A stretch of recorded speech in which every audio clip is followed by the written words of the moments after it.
It's time for Spring Hill High School football. He's in the slot again to the right. Myers gets the snap. Standing tall in the pocket, going to take the shot down the seam. Klutz is there for a touchdown. Spring Hill. Barker up the middle. Nice jump cut out to the right behind his center, Denver Gardner, who had the middle linebacker tied up. And Barker is in for a 9-yard touchdown. Spring Hill Sports Live is brought to you by Comfort Designs Heating and Air Conditioning, Price Chopper, Kim Thompson at Prudential Financial, the Spring Hill Recreation Commission, Shoemaker Collision and Paint Center, Cedar Lake Village, Crown Realty, the Elliott Insurance Group, Prime Accounting Solutions, Farmers Insurance, Leah Smith Agency, Tri-Century Bank, Allstate, Libby Clark Agency, the Spring Hill Chamber of Commerce, Spring Hill Fitness, Perfect Detail Salon, and Whitesell Optometry. 5, 4, 3, 2, 1. It's time for Bronco football. This is Bronco football on Spring Hill Sports Live.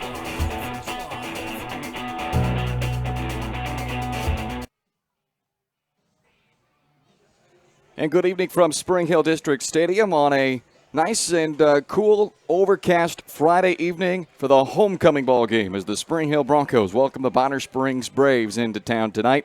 And we thought earlier in the week, forecast was saying it was going to be pretty hot on this Friday night. Turns out not very hot necessarily, but it is awfully humid. A little afternoon shower today. I think we're going to be clear for the rain throughout this ball game, but we'll see. That may play a factor tonight before it's all said and done, perhaps not. But either way, the festivities must go on because it is homecoming night. We'll crown the homecoming king and queen at halftime of this ball game, and we will listen in to that halftime crowning of the homecoming king and queen. So you can stick around through that. I hope the audio will be clear enough that you can hear through the PA. We don't have the PA directly mic'd into us, so hopefully it'll sound all right. But either way, you'll get to see it. That's all coming up at halftime of our ball game here tonight. But we've got a good matchup to see if the Broncos can keep on rolling. They started 2-0 this year with a 27-24 victory over Lewisburg, and they followed that up last week with a dominating 50-7 victory on the road at Ottawa. They're 2-0 for the first time since 2001, which also was the last time they started 3-0, the mark they'll look to hit tonight. The first time they hit the 50-point mark for Spring Hill since a 59-6 win over Osawatomie in 2011, and it was the second largest margin of victory in the Jason Feeback era for the Spring Hill Broncos. The only larger margin of victory was last year, the 49-point win over Ottawa, with that 50-7 win last week for Spring Hill. So they're now 2-0, and their opponent tonight, the Bonner Springs Braves. They lost week 1 at Paola, 48-21. Paola's continued to just roll right on through their next opponent as well. But they got right in week 2 as Bonner Springs had their home opener, welcomed Eudora to town, and it was a bit of a dogfight for the Braves, but they were able to pull it out 28-20. They defeated Eudora to get to 1-1.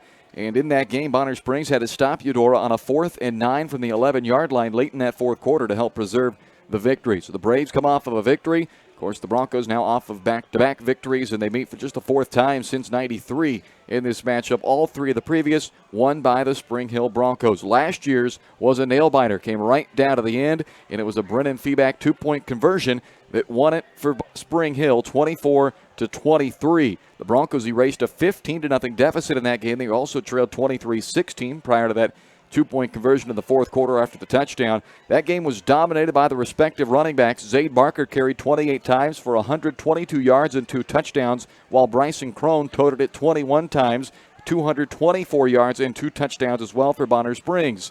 Those two guys, both back. They were juniors last year, and now in their senior seasons, they're both off to excellent starts. They've each run for 5 touchdowns through the first 2 weeks of this season. So we expect a lot from the two running backs in this one.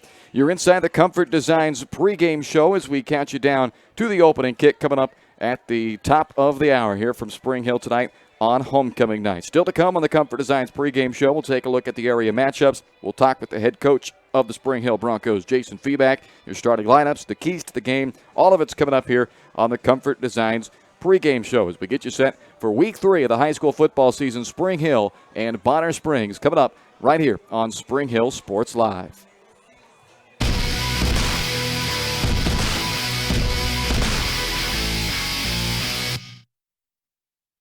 Are you looking for a trusted heating or air conditioning contractor in the Spring Hill area? Look no further than Comfort Designs. Comfort Designs Heating and Air Conditioning has 100% NATE certified technicians who are friendly, knowledgeable, and ready to help. They'll care for your home and complete the job with speed and precision. Locally owned and operated for more than 20 years, Comfort Designs, Spring Hill's heating and air conditioning company. See all they have to offer at comfortdesigns.net or schedule your appointment at 913-592-4453. Elliott Insurance Group is a proud supporter of Spring Hill and USD 230. At Elliott Insurance Group, we work, live, and shop in our local communities, serving Miami and Johnson counties for more than 45 years. Elliott Insurance Group understands your needs. As an independent insurance agency, Elliott Insurance Group works with numerous carriers to find the coverage that best fits your needs. In Spring Hill, call 913-592-5552 or visit elliottInsuranceGroup.com. Shop local and save at Price Chopper, your hometown grocery store in Spring Hill. Price Chopper has great everyday deals throughout the store. Enjoy hand-cut steaks from the meat department, the freshest fruits and vegetables from the produce aisle, and savor the flavors from the bakery. Check out their weekly ad to get the best deals on what you need, from apples to aspirin, Cool Whip to Cool Crisp lettuce. Plus, the Spring Hill Price Chopper is now your home for Dunkin' Donuts. Locally owned and operated, Price Chopper in Spring Hill. Open daily 6 a.m. to 10 p.m. This is Bronco football on Spring Hill Sports Live. Welcome back into the Comfort Designs pregame show. We're getting set for homecoming football tonight. The Spring Hill Broncos hosting the Bonner Springs Braves. A lot of other stuff going around in the league tonight as well as we take a look at our area matchups brought to you by Spring Hill Fitness, your local community gym. Spring Hill Fitness is dedicated to making a friendly, judgment-free environment open 24/7. Check them out on Facebook or call 913-686-2027. So, Lewisburg 0-2 for the first time since 1983. And that 0-2 started, of course, with that loss here in Week 1 to Spring Hill. So a very unfamiliar territory for the Lewisburg Wildcats at 0-2, and this just the third time since 1970 that Lewisburg has started a season 0-2. Can they get into the win column tonight? Well, I'm going to pick them that they will. They're at Baldwin tonight. Baldwin 0-2 to start this season as well. It's the 5th time since 2006 that Baldwin has started 0-2, and since 2000, only twice have the Bulldogs started 0-3 or worse. The last time was 2016. One of those teams will be 0-3 by night's end. I like Lewisburg on the road in that one. Eudora 0-2 as well. They're on the road at 2-0. Tonganoxie, who's fresh off a 42-6 blowout win over Lewisburg, now facing Eudora, who they haven't lost to since 2012. Tongi looking for their third straight 3-0 or better start in the their third 3-0 or better start in the last 4 seasons, while Eudora 0-2 for the third straight season. Paola tonight, 2-0 on the road at 1-1 Ottawa. It's another strong start for Paola. They've outscored their first 2 opponents 106-21. The Panthers looking for their third straight start of at least 3-0. Should be primed to get that tonight on the road at Ottawa, who's lost now 8 straight home games going back to their Week 2 win of 2017 over Wamego. In that head-to-head matchup, Paola's won 15 of the last 16 head-to-head with Ottawa. The lone win since 2004 for Ottawa came 3 years ago in 2016. A non-league game tonight for the Piper Pirates, who are 2-0 to start the year, and tonight they draw a third straight winless opponent to start the year. They've taken care of business to this point, outscoring Eudora and Baldwin 91-13, and in a good position to start 3-0 for the second straight season as they welcome Atchison to town tonight. Atchison 0-2 for the first time since 07, which is the only year they've been 0-3 since 96, and they may be headed there again. Also, non-Frontier League, but this is an opponent of Spring Hill coming up in Week 5 when they played DeSoto. DeSoto's off to a 2-0 start. They are a near automatic to get to 3-0 tonight as they are at KC Turner. Turner has lost 10 straight games, and they are yet to score this season. They've been outscored 75-0 in 2 games. Meanwhile, DeSoto, they've rolled to wins of 51-19 and 66-14, so it looks pretty automatic that DeSoto heads to 3-0 tonight as well. Spring Hill is in the latest Catch It Kansas 4A polls. They check in at number 7 this week. Nobody ahead of them lost, so they remain right there at 7 where they were after the win over Lewisburg. Fellow Frontier League mates Paola remains at number 4. Tonganoxie remains at number 6. Lewisburg falls out of the Catch It Kansas top 10 after their 0-2 start, but replacing them at number 9, another Frontier League team with the Piper Pirates now at number 9, the new number 9 in Class 4A. And DeSoto, despite last week's win in the 5A poll, they dropped one spot down to number 9. And while we're talking polls, how about the Kansas Volleyball Association? Spring Hill girls last night picked up another pair of victories. They are now 16-0 to start the season, and they have climbed all the way up to number 3 in the 5A polls, behind only the last 2 years state runner-up St. Thomas Aquinas and the last 2 years state champion St. James Academy. So they are right now at number 3 in that 5A poll, behind 2 perennial powerhouses, but a tremendous start for the Spring Hill volleyball team, now 16-0 after last night's pair of victories. One of those was over Bonner Springs, the other over Blue Valley Southwest. Now the football guys look to get their win over Bonner Springs. It's homecoming night here in Spring Hill, and we are counting you down to kickoff here on the Comfort Designs Pregame Show, brought to you by Comfort Designs Heating and Air Conditioning, locally owned and operated for more than 20 years. Comfort Designs is Spring Hill's heating and air conditioning company. Learn more at comfortdesigns.net or call 913-592-4453. Coming up next, we chat with the head coach of the Broncos, Jason Feeback, joins us here on the Comfort Designs Pregame Show. It's Spring Hill and Bonner Springs tonight on Homecoming, Week 3 on Spring Hill Sports Live.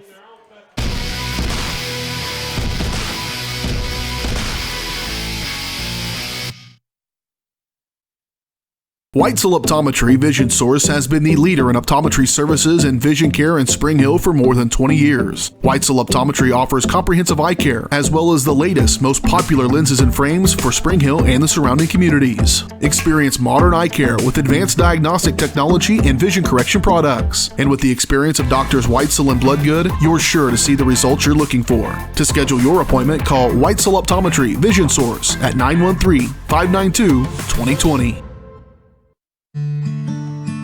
What if grass wasn't just for mowing? What if all the games weren't on TV? What if you saw the grandkids on more than just holidays? What if you got out of the house more often, maybe for good? Cedar Lake Village Senior Living. Life is how you live, not just where. To learn more, call 888-508-2022. Prime Accounting Solutions in Spring Hill is here to help you and your business grow. From accounting services to tax planning, Prime Accounting is here to help you meet your goals and achieve your dreams. The accountants at Prime Accounting Solutions stay up to date on the latest news and information, ensuring the best options, services, and returns for you. Give Prime Accounting Solutions a call at 913-592-2050. Visit them at 408 North Webster in Spring Hill or go online to primeaccounting.net. This is Bronco football on Spring Hill Sports Live.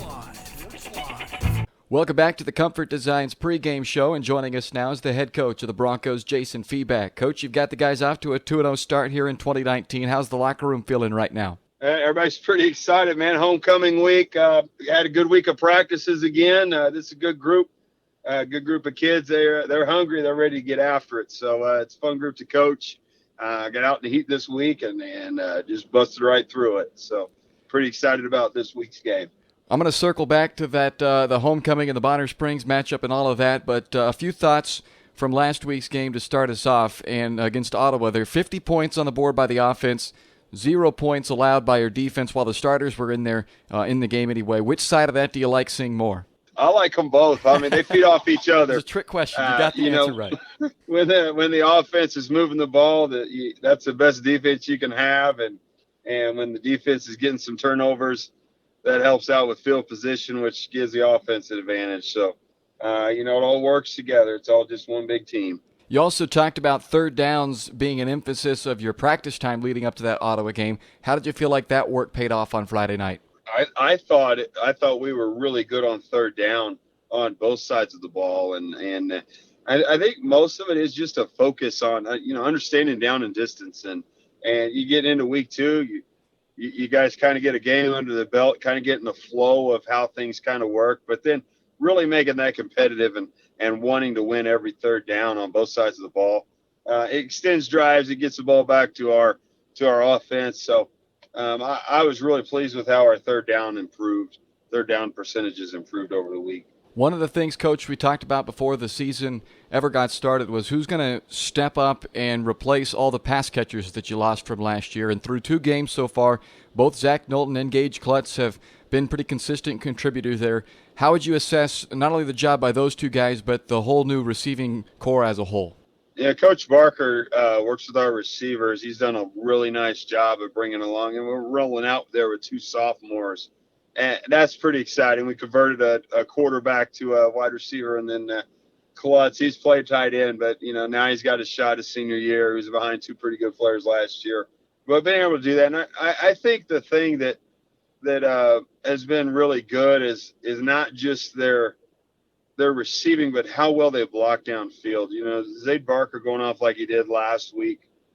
You won't have any big runs without perimeter blocking. It just doesn't happen. And the guys up front are doing a good job. But in order to have those big gains, those are the outside guys making things happen. So being able to do that. And I think another big part is the progression of Corbin Myers to becoming a better quarterback than he was last year. And he didn't miss any workouts this summer. And, the guy is just, he gets it now. And to watch his leadership and his maturity and the way he approaches practice and the way he handles our guys, I think it's all kind of pulled together real nice. And, Coach Madeline Colin plays. He's been doing a really nice job in practice of keeping the pace and getting guys ready to go and helping them understand the scheme. So it's fun. It's fun to watch. I spend more time on the defense. I'm usually a cheerleader or the angry uncle on offense, counting, making sure we're sustaining blocks for 4 seconds. So, but it's fun. It's neat to see those guys, and they've worked their butts off to get to where they are right now. Well, you mentioned the defense, of course. I know that's, as you mentioned, the side of the football that you coordinate with this team. And the Ottawa guys, they did get that late touchdown there after some substitutions been made on the defensive side. But all in all, the defensive performance by your guys, forcing several turnovers, putting that goose egg up on the board until the very end there. How would you assess the overall performance of your defense, not just that one, but now 2 games in? Yeah, I thought last week we came out a little slow defensively. I thought we were playing too high. I didn't feel like we were as aggressive as we were week 1. And I'm not sure what the answer to that was, but after we started going, you saw all the guys getting to the football. Fumbles are happening. It's turnover on downs. We're forcing punts and all that. So it's been exciting. And I got to give a lot of props to Coach Winkler on that. With he's running most of the defensive stuff right now. He gets the scout plans ready. He does a lot of our film breakdown. And we work together on making those game calls, but he's doing a lot of that stuff. And just being able to see a young guy like that just take a hold of it and run is really exciting to have those motivated coaches on staff. Well, you talk about putting together a game plan as we turn the page towards Bonner Springs. 6'1", 210-pound running back, a national champion powerlifter, and Bryson Crone. I'm sure he is all over that scouting report and that game plan for this week defensively for you guys. A handful to contain. What do you see as the strengths of his game?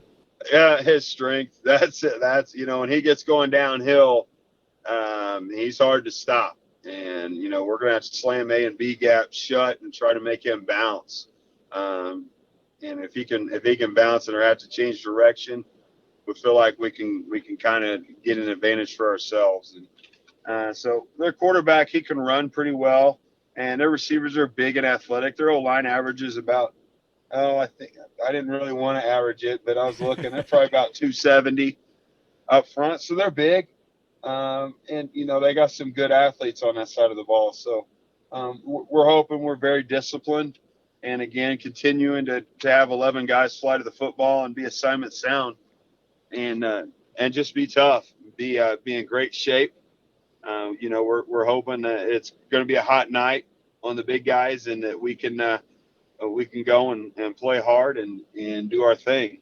On the other side of the football, the Bonner defense, they've had to defend just 17 pass plays in 2 games combined so far, and I know you guys like to mix it up both. I mean, Zay Barker could carry it 30 times in a game if it's going right, but you're not afraid to put the ball in the air 20-plus times either. So the fact that they've seen really 2 run-heavy attacks so far, does that play to an advantage for you guys this week? I don't think so. They see film. They got both games. They've practiced all summer against spread teams, I'm sure, and they're a spread team themselves. So I don't think it's a big adjustment for any defense, either side, to have to work on anything. It's not like they're seeing a triple option team, and that's unusual. Spread teams are pretty common these days. So I don't know if that gives us an advantage or not. I think the advantage will have to be on how well we execute and how well we take care of the football. Homecoming week adds a lot of other stresses to what's already a stressful thing, getting prepared for a football game against a quality opponent. All the pomp and circumstance that goes around with the game and the week of and all of that leading up. Past experience talk with coaches, they always wonder is the right focus there on the football game. So what's your read on your guys heading into this homecoming tilt with Bonner Springs?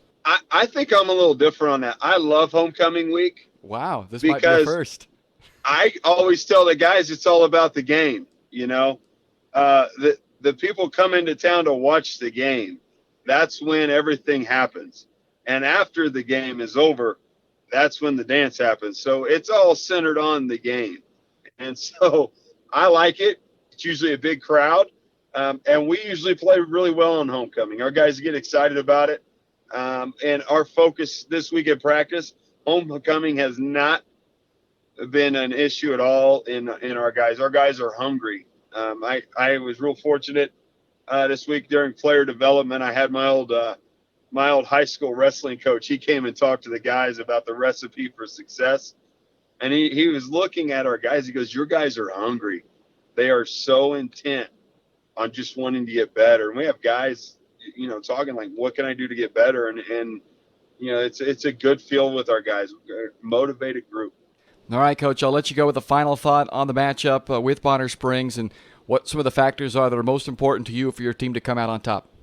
It's always turnovers, field position, and, eliminating big plays and creating your own big plays. If we can handle that stuff, I think we got a good shot.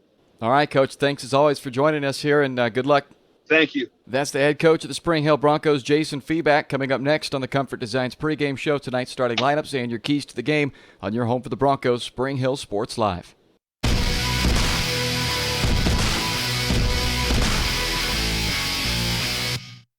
Are you looking for a trusted heating or air conditioning contractor in the Spring Hill area? Look no further than Comfort Designs. Comfort Designs Heating and Air Conditioning has 100% NATE certified technicians who are friendly, knowledgeable, and ready to help. They'll care for your home and complete the job with speed and precision. Locally owned and operated for more than 20 years, Comfort Designs, Spring Hill's heating and air conditioning company. See all they have to offer at comfortdesigns.net or schedule your appointment at 913-592-4453.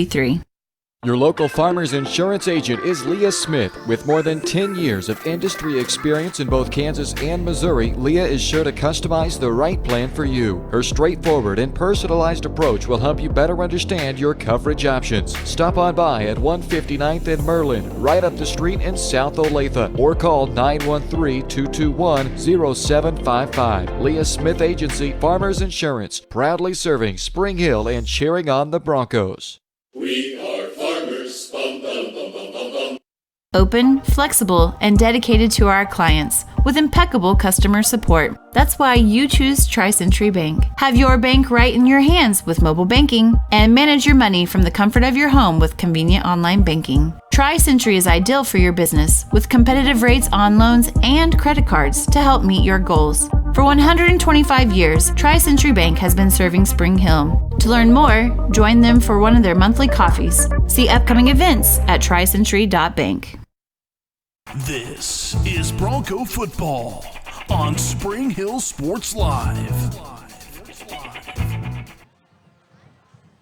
Welcome back inside the Comfort Designs pregame show, getting close to kickoff here on homecoming night as the Spring Hill Broncos host the Bonner Springs Braves. Time for our keys to the game, brought to you by Crown Realty. Let Crown Realty help you get the keys to your dream home, and check out all their listings at crownrealty.com. If you're in the market to sell your home, remember, the key is a great agent. That's what you'll find at Crown Realty in Spring Hill. Call 913-592-2222. We heard Coach talk about protecting the A and B gaps. That's right behind the center, right outside to the guards. That's where they want to avoid allowing Bryson Crone to gash them. They're going to need a big night from defensive tackle Logan Greenhall and middle linebackers Jacob Stovall and Wyatt Dickey. Those three guys going to really be responsible for protecting that A and B gap, because if Bryson Crone gets going downhill, he is a load to stop. 6'1", 210-pound senior on the year, 36 carries, 342 yards, and 5 touchdowns. He's got 4 career 200-yard-plus games. One of those was last year against Spring Hill when he ran for 224 yards. It was the second best rushing game of the year for him last year. At the time, it was a career high for him. He's since reset the career high twice, including last week when he ran for 270 yards and 4 touchdowns. Both were career highs in the win over Eudora. So that'll be key number 1. Second key, eliminate the big plays from the Bonner Springs offense. They've got touchdowns this year of 80, 65, 35, 30, 26, and 20, and a couple of non-scoring 40-plus yard plays. They have feasted on the huge plays. That's got to be a big point of emphasis for the defense tonight for Spring Hill. Don't give up those big 40-plus yard plays. Make them drive the ball down the field. And finally, get off to a quick start. Get the large crowd here tonight on homecoming excited. Get them to back you early and ride that to a hopeful 3-0 start, which they haven't done since 2001. But they are primed to do it here on homecoming tonight. Those are your keys to the game. Keys to the game by Crown Realty. Now for your starting lineups, brought to you by Perfect Details Salon at 516 North Webster in Spring Hill. The Broncos will start this game in style, but nowhere near the style you'll find at Perfect Details Salon, where they're devoted to making clients flawless from head to toe. Make an appointment online at salonperfectdetails.com or by calling 913-592-5022. It's Corbin Myers starting at quarterback for the Spring Hill Broncos. His workhorse back, Zayd Barker, ran for $122 and 2 touchdowns last year against Bonner Springs. His favorite targets have been Zach Knowlton and Gage Klutz. Klutz leads the team with 3 touchdown grabs. Knowlton leads the team in both receptions and yards with 9 for 149. Daniel Mitchell and Evan Letillier also start in that receiving corps. And on the offensive line, Aaron Dominic, Wyatt George, Denver Gardner, J.B. Watkins, and Tanner Thompson left to right. On the defensive side of the Broncos, in the middle, Logan Greenhall, a 6'1", 230-pound senior defensive tackle who's got a team-high 3 tackles for loss this year. They'll need a big game for him. Carson Downs and Aaron Dominic are the defensive ends. The 2 middle backers are the 2 leading tacklers, each averaging 12 per game. Jacob Stovall and Wyatt Dickey, a pair of seniors. The outside backers, junior Chase Wilm and senior Jackson Roundzon. The corners are senior Dom Shearer and also junior Cody Powell. And the safeties, senior Hunter Williard and junior Brady Larson. For the other side, the Bonner Springs Braves, Johnny Tapia, the senior starting quarterback, his first year as the starter. He'll do a lot of handing off to number 19, Bryson Crone. 36 carries, 342 yards, and 5 touchdowns on the year for the 6'1", 210-pound senior. His fullback, a freshman, 5'9", 200-pound Peyton Parks. The wide receiver, the top target, Rashad Dockery, who's hauled in 141 yards and 2 touchdowns. Armani Washington, also a go-to guy at 8 receptions this year, a senior receiver. Ethan Byers and Wesley Perry will also get looks. Ismael Hernandez, Zane Clark, Jacob Peterson, Antonio Caballero, and Michael Sheldon, the starting offensive line. And there's some big guys up there, 280, 295, 255. Defensively, Antonio Caballero is the defensive tackle with Jacob Peterson and Michael Sheldon as the defensive ends. Brandon Sanders and Carnell Werharn are the outside backers with Bryson Crone in the middle. The corners are Brandon Andrew and Dylan Ochoa, and the safeties are Rashad Dockery and Jace Smith. Opening kickoff is next. You've been watching the Comfort Designs pregame show on Spring Hill Sports Live.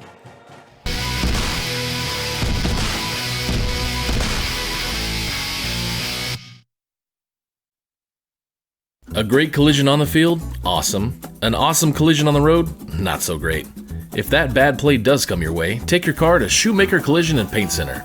As Kansas City's premier auto collision repair center, they work on all makes and models, even RV, marine, aviation, motorcycles, and more. Shoemaker Collision offers free estimates and loaners, plus they will work with all insurance companies. Get your ride back in the game. Learn more at shoemakercollision.com or call 913-592-0095.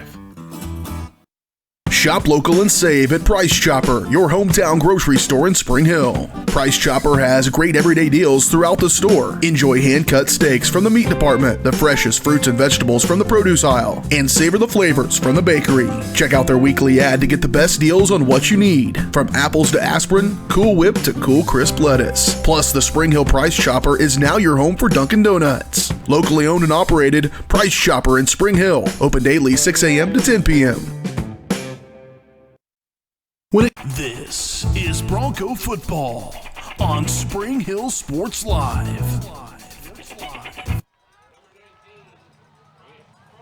Welcome back to Spring Hill tonight. Homecoming night for the Spring Hill Broncos as they host the Bonner Springs Braves. It's time for kickoff, brought to you by the Spring Hill Recreation Commission. With fall sports in full swing, the Spring Hill Rec Commission has turned their sights to basketball season. Registration is open now until November 15th for youth basketball in Spring Hill. Register online at springhillrec.org or by calling 913-592-2214. And Bear Gardner puts his right foot into the opening kick, sends Armani Washington back into the end zone, and it's out of the end zone for an opening kick touchback as we are underway here on homecoming night. Along with Caden Carbajo, I'm Bryce Kessler up in the broadcast booth for you here with Spring Hill Sports Live. 2-0 Spring Hill, looking to get to 3-0 for the first time since 2001, which was also the last time they had the 2-0 start. A win over Lewisburg and a win at Ottawa, dominating 50-7 win at Ottawa last week. Head coach Jason Feeback in his fifth season, a 15-23 record as the head coach of the Broncos. So Johnny Tapia, the starting quarterback, a senior, but a first-year starter. And it's not Crone, and rather that was Crone actually who took the direct snap. So Tapia starts the first play on the sideline. Now he comes jogging in. That was Crone, their star tailback, on first down for a loss of a yard. And if they can stop him in the backfield, that will be a huge plus. He's usually good for 3 or 4 just falling forward. And the 6'1", 210-pound star running back loses one on first down. Now 2nd and 11. Tapia to the air, completes the pass out in the left flat on the quick out to Ethan Byers. And Byers is slung out of bounds, just short it looks like of that first down by a yard. So a 3rd down and 1 coming up after Wyatt Dickey made that tackle for Spring Hill. But they get 10 yards on the completion to Byers. So our first 3rd down of the game. Tapia on this play goes back out, and they go with that look at, looks like they want a direct snap again to Crone. Officials timeout first, but now they've got the chain set, and it'll be 3rd down and 1. So Crone, the tailback, is lined up in the shotgun. Gets the direct snap, plows forward for a first down, breaks a tackle, and he's down the far sideline across midfield and taken out of bounds on that far sideline by the Spring Hill pursuit. But that was a big run, and it draws a flag on the end as well. So Dom Shear was able to get Crone out of bounds at the 41-yard line. But they're going to call down either way you looked at it there. He had already gained plenty for the first down even before he had to break that tackle, but then that broken tackle allowed him to get plenty more as the penalty yardage will take it all the way down to the 26-yard line. Crone will stay as the quarterback, if you will, in that Wildcat look, and this time Crone gives up the football and hands it off to the guy behind him, Jaden Robinson. He takes it down to the 24-yard line for a 2-yard run. They're going to mark it at 23, give 3 yards on that run to Jaden Robinson. 2nd down and 7 for Bonner Springs. Opening drive of the game for the Braves. And they started it with a negative play, but since then it's been all forward. Crone again lined up to take the direct snap. The tailback fakes the handoff to Robinson. And this time Spring Hill able to corral him in the backfield. Wyatt Dickey along with Carson Downs and Chase Wilm making the tackle for Spring Hill. No gain of the play, so 3rd down and 7. 3rd down coming up here for Bonner Springs. So far this year through 2 games, the defense, allowing 41% on third down conversions for Spring Hill. They had a tough night on opening night and a really good night last week. Tapia is back in there, their normal starting quarterback. Crone stands to his left. They fake to him, sling it out into left flat to Dockery. He is out of bounds, short of the first down it looked like. They're going to mark it at the 18-yard line, so he will be 2 yards short of the first on a 5-yard completion. Dockery's their leading receiver in terms of yardage. Washington leads the team in receptions, but Dockery's their big play guy. He gets 5, and it's now 4th down and 2. Tapia goes back out, and Crone with a pair of fullbacks in front of him. Before the snap, though, a timeout taken by Bonner Springs. Chad Eady, the head coach of Bonner Springs, wants to take a timeout. Didn't like what he saw on a pivotal 4th down play. So before the snap of the football, Chad Eady takes his first timeout. He's the third-year head coach of the Bonner Springs Braves, an 11-10 record for Coach Eady. Previously the head coach in Florence, South Carolina at Wilson High School for 4 seasons. Played at South Carolina State University for legendary coach Willie Jeffries. Willie Jeffries, for a little trivia out there for you, the first African-American head coach at the Division I level when he was named the head coach at Wichita State in 1979. And that was the head coach of Chad Eady when he played his college ball at South Carolina State University. So after the timeout, Bonner Springs will take the field again on a 4th down and 2. They don't change the formation at all. He's got 2 fullbacks in front of him, Bryson Crone. On a 4th and 2. Power straight forward. They just look to push the pile past the chains. Spring Hill does a pretty good job stuffing it up, but it looks like it's going to be enough still for that first down. They needed to get just inside of the 21-yard line. They get it down to the 20. So a 3-yard run on 4th and 2, and it will move the chains for Bonner Springs. Now, opponents now 4 out of 5 this year on 4th downs against the Spring Hill defense, and they convert one right there. Bonner Springs offense does, as this drive is now 2 minutes and 15 seconds old. Opening drive of the game for Bonner Springs. Tapia back in there, has Robinson to his right, Crone to his left. And they give it off to Crone, who comes on a counter move back to the right side, breaks another tackle at the 5-yard line, and he's in for his 6th touchdown run of the season. As Bryson Crone, we knew we were going to see a lot of him tonight, and he makes it a very successful opening drive for Bonner Springs. Carries 5 times for 52 yards and a touchdown. Or for 47 yards, I guess. That was from the 15-yard line where he took that one in. And now the swinging gate on the point after. They'll shift, and Zach Reno is the kicker for Bonner Springs. 7 of 7 this year on extra points. Ethan Byers, the holder. Good snap back. Byers puts it down, and Reno puts it through. And Bonner Springs takes nearly 2.5 minutes on their opening drive, and they find the end zone. Bryson Crone, 15-yard touchdown run, and it's 7-0 Bonner on top of Spring Hill on Spring Hill Sports Live.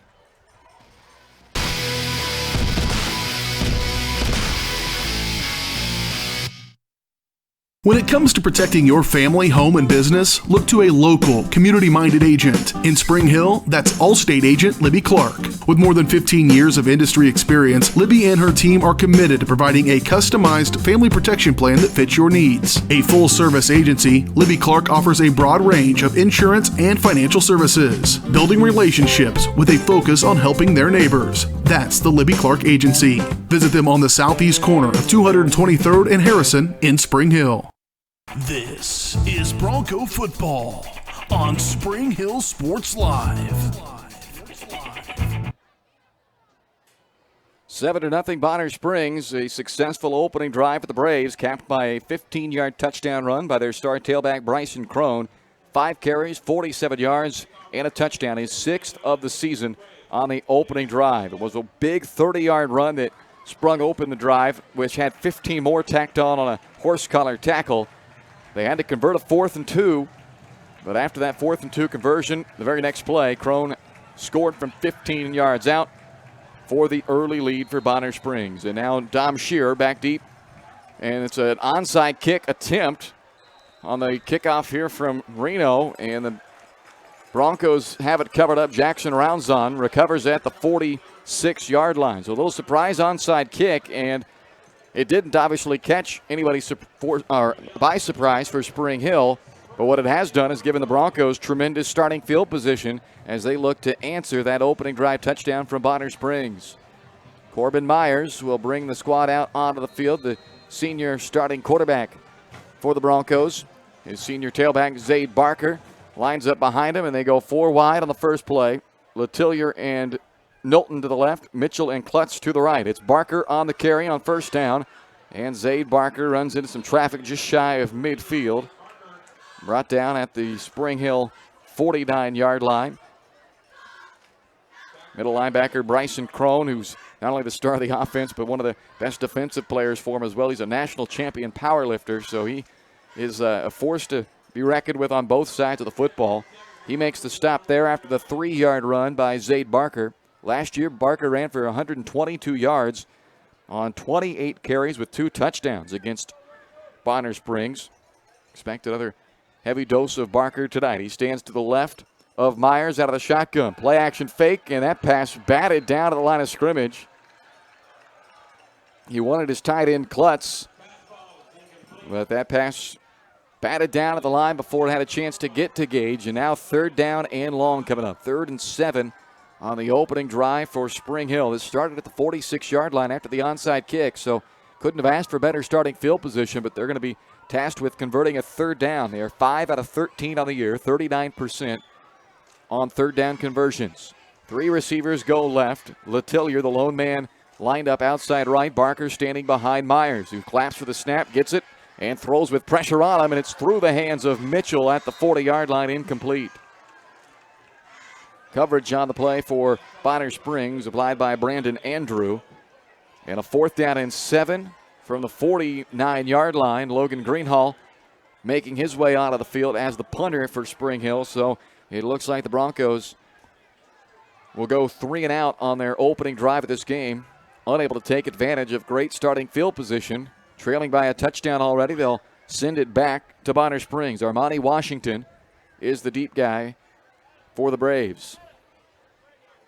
Good snap back to Greenhall, and an end-over-end kick will take a bounce at about the 8-yard line and goes on a direct route into the end zone for a touchback. So a 31-yard net on the punt for Logan Greenhall will give Bonner Springs the ball at the 20-yard line for their second possession of the ball game. A touchdown drive to open things up for the Braves, and they'll take over at the 20 this time around. Got a lot from Bryson Crone on their opening drive. I wouldn't expect that to change much here in drive number 2. Last year he ran for over 200 yards, 224 to be exact against Spring Hill. 47 on the opening drive from Crone. And to start this series, it's Crone ready to take the direct snap again. Crone riding that fake with Robinson for a long time, and he's brought down at the 19-yard line. A 1-yard loss. Aaron Dominic makes the tackle for Spring Hill. Crone really rode that fake to Robinson, that read option with Robinson a long, long time, and allowed Dominic to come from the opposite side. He was lined up as the right defensive end there, and he came all the way around to make the play on the defensive left side. Loss of a yard. It's 2nd down and 11. Tapia now in at quarterback. Same thing, though. They go to Crone, and he is stuffed at the line of scrimmage. He'll get 1 yard back to the original line. But Logan Greenhall, along with Chase Wilm and Cody Powell and Aaron Dominic and Carson Downs and Jacob Stovall, every one of them in there to make that tackle. After the 1 yard run by Crone, brings up 3rd down and 10. 7:50 and counting left in the opening quarter. A 7-0 Bonner Springs lead. Tapia from the shotgun, 3 receivers left, and he rolls the pocket that way. Throws back across the grain, though, to an open Ethan Byers at the 35-yard line. Runs past one tackler. He's across midfield and tripped up at the 40-yard line by Cody Powell, eventually making that tackle for Spring Hill. But they pick up 40 yards on a 3rd down and 10. Already a couple of chunk plays for the Bonner Springs offense. That was one of our keys to the game, eliminate those big plays, and they've hit them for 2 over 30 already, and that pass to Byers for 40. The longest reception of the year for Byers, who had 2 catches for 33 yards in 2 games coming in. He's got 2 grabs already tonight for 50 yards. Tapia from the shotgun at the 40 and a 1st and 10. Deep ball for Washington, and it's broken up, but a flag comes in. The coverage by Hunter Williard draws a penalty flag at about the 20-yard line, and one has to assume they're going to call pass interference here. But we'll see what the official call is, and it is pass interference against Hunter Williard of Spring Hill. Second 15-yard penalty already against the Broncos. That takes the football down to the 25-yard line. First down and 10 for Bonner Springs. They lead by a touchdown with 7:17 remaining in the opening quarter. Second drive of the game for Bonner Springs after they scored a 15-yard touchdown on the ground with Bryson Crone the first time they had it. Quick throw out to Washington, the slot man to the right. And Armani Washington down to the 17-yard line.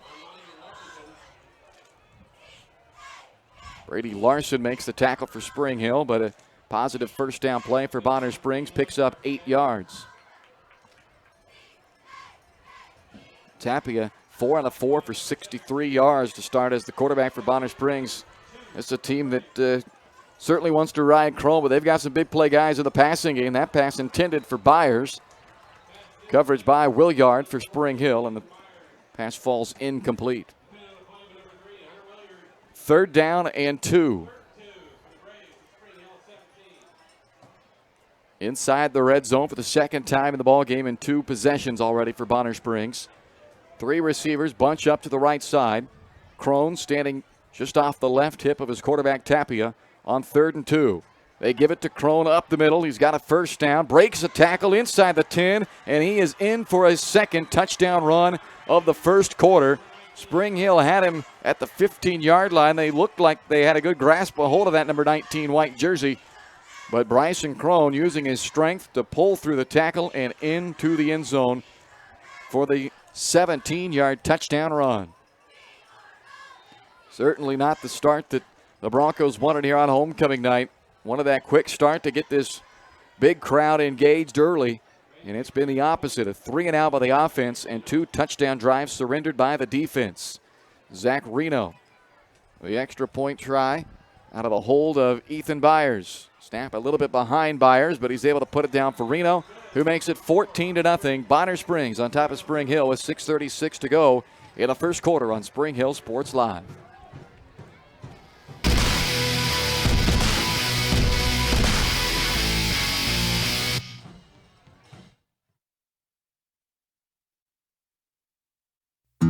Prime Accounting Solutions in Spring Hill is here to help you and your business grow. From accounting services to tax planning, Prime Accounting is here to help you meet your goals and achieve your dreams. The accountants at Prime Accounting Solutions stay up to date on the latest news and information, ensuring the best options, services, and returns for you. Give Prime Accounting Solutions a call at 913-592-2050. Visit them at 408 North Webster in Spring Hill or go online to primeaccounting.net. This is Bronco football on Spring Hill Sports Live. 14-0 lead for the Bonner Springs Braves on top of the Spring Hill Broncos after a pair of touchdown runs from Bryson Crone, 15 and 17 yards on the 2 touchdown runs. And Spring Hill has possessed the ball for only 3 plays. A 3-yard run and 2 incomplete passes. It's been all Bonner Springs early. Good news is a lot of football still to go. 6:36 left first quarter. Bonner Springs, last time they went with a onside kick after the touchdown. It was recovered by Jackson Roundzon. You see standing there right on the hash at the 48-yard line, the far hash there at the 48-yard line. That's where they targeted on that first kickoff, the onside attempt that was recovered by Roundzon. And this time they're taking a long time here to try to get themselves lined up for what's typically a pretty straightforward situation on a kickoff. So they got 2 guys out there as potential kickers. Reno, along with the possibility that it could be kicked by Mason Sprague. And it was Reno who ran past the ball, then Sprague who kicked it, and he kicks it out of bounds as they again went with that onside kick look. Well, they're going to gift great field position once more to Spring Hill. The Broncos, however, were unable to do anything with it the last time. A quick 3 and out. So at the 39-yard line this time, that's where Spring Hill takes over possession.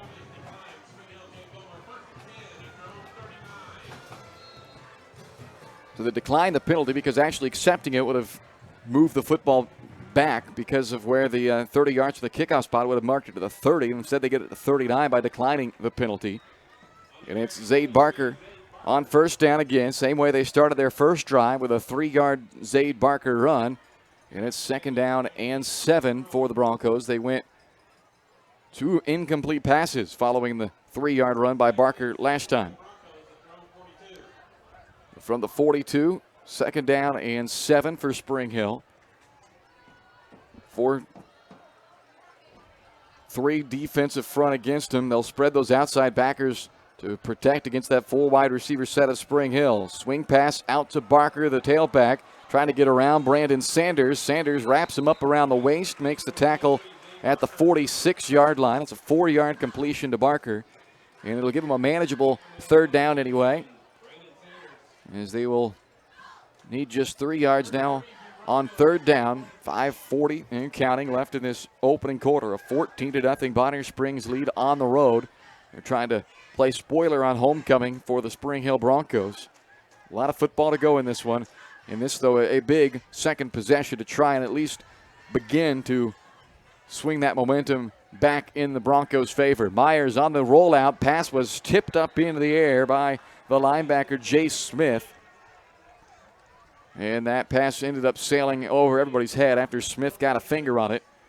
So a 4th down decision again for the Broncos. And once again, they're going to send the punt team onto the field on a 4th down and 3 from the 46-yard line.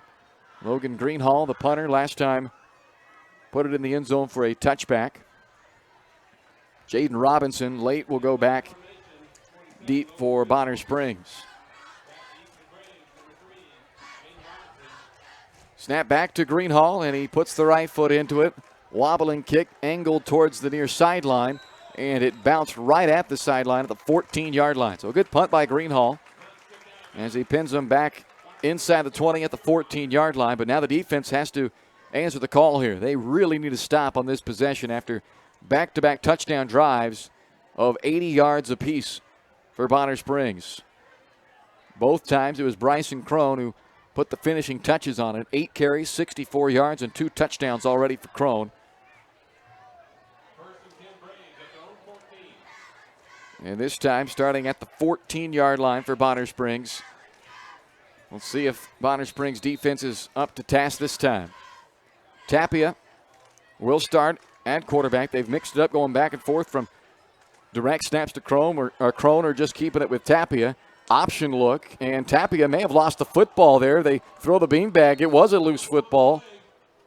And Spring Hill says they've got it. No signal yet, and they do. The Broncos recover on an option fumble by Johnny Tapia.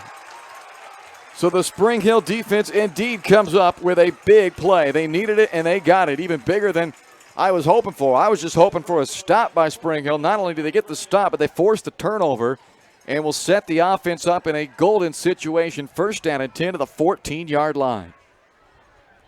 The defense forces another fumble. That's now 5 fumbles forced this year and taken away by this Spring Hill defense. First down and 10 at the 14-yard line. They've had a tough go in 2 possessions so far, but now some new life. After the defense gets them the football on the turnover, they go to Barker on first down. He takes it to the 11. Another 3-yard run for Zaid Barker. He's had 3 carries. They've all gone for 3 yards so far. Second down and 7 at the 11-yard line. Spring Hill now a +4 on turnover margin for the season. But this one is a must to convert. They've got to find some points out of this possession with where the defense set them up for it. From the 11, second down and 7. Myers again gives to Barker, but nowhere to go for Zaid that time. He was met immediately. Bryson Crone led the charge for the Bonner Springs defense, and he got some help up there as well from Jacob Peterson. And they lose a yard back to the 12 on that carry. So third down and 8. They need to get down to the 4 to move the chains with 4 minutes left to play in this opening quarter. Spring Hill trailing 14-0, but a golden opportunity after the defense forced the turnover. 2 plays have netted just 2 yards though since, and a big third down here. Third and 8 from the 12-yard line. Myers out of the pistol. Klutz has been his guy in the red zone. He's in the right slot. They'll set up a screen behind that to Barker. Inside the 10, cuts it out at the 5, reaching out for the goal line, knocked out of bounds inside the 2-yard line. It's good for a first down as they pick up 11 yards on a 3rd down and 8 from the 12, down to the 1-yard line on a nice setup screen to Zaid Barker. They needed that conversion for sure. And now you've got, I would say, probably 4 plays for the 1 if you need them. This close, down 2 scores already. They've got a great kicker in Bear Gardner, but nothing against Bear. But Jason Feeback does not want to have to put Gardner on the field in this situation with a 1st and goal at the 1. This needs to be a touchdown before it's all said and done. Barker going to try to do it on the first touch, and he will. A 1-yard touchdown run for Zaid Barker. And Spring Hill's offense answers the call after the defense set him up at the 14 on the takeaway. And the Broncos right back in it with a touchdown run from Zaid Barker.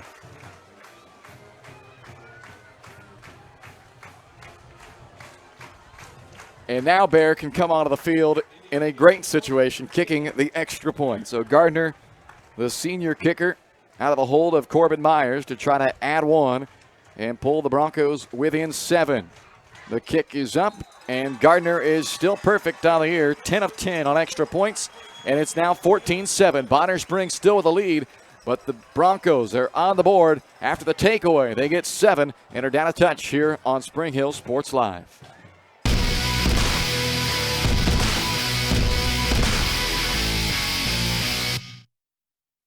A great collision on the field? Awesome. An awesome collision on the road? Not so great. If that bad play does come your way, take your car to Shoemaker Collision and Paint Center. As Kansas City's premier auto collision repair center, they work on all makes and models, even RV, marine, aviation, motorcycles, and more. Shoemaker Collision offers free estimates and loaners, plus they will work with all insurance companies. Get your ride back in the game. Learn more at shoemakercollision.com or call 913-592-0095. This is Bronco football on Spring Hill Sports Live. 14-7, Bonner Springs on top of Spring Hill as we welcome you back to homecoming night in Spring Hill. The Spring Hill Broncos, though, get on the board on a 1-yard touchdown run by Zaid Barker after the defense forced their 5th takeaway of the year. Set them up just 14 yards from the end zone, and Barker capped it off for 7 as Gardner sends the kick through the end zone for another touchback. And the Bonner Springs offense, who had 2 80-yard touchdown drives to start this game, then their 3rd drive went just 1 play, and they lost a fumble. They tried to go option, and Johnny Tapia, the quarterback, had it knocked free and taken away by the Spring Hill defense. So now a little momentum shifting to the guys in purple, and we'll see if the Spring Hill defense can double down on that last stop. Tapia barks out the signals and hands it straight to Crone this time, who bursts through the hole and has a lot of space down the far sideline. Into Spring Hill territory as Powell tries to chase him down on the angle at the 10-5, touchdown, 80 yards for Bryson Crone, and there are no flags on the field. 1 play, 80 yards, and it's back to a 2-score lead for Bonner Springs. We have seen both facets, or really, I don't know if it's even both, it's probably multiples of that even, of the game of Bryson Crone. The strength as he's broken tackles for extra yards, and right there we saw the speed as he burst through a wide open hole and took it untouched 80 yards down the sideline for the touchdown. His 3rd touchdown of the first quarter. And Reno set up for the extra point. Knocks that one through to make it 21-7. And just like that, it's back to a 14-point lead for the Bonner Springs Braves with 3:21 left in the first quarter on Spring Hill Sports Live.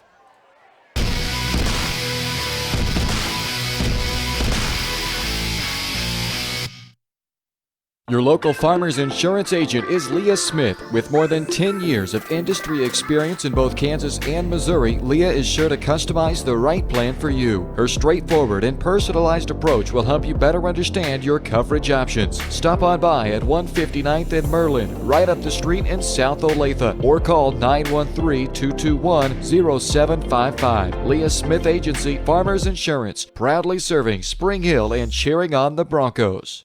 We are farmers. Bum, bum, bum, bum, bum, bum. This is Bronco football on Spring Hill Sports Live.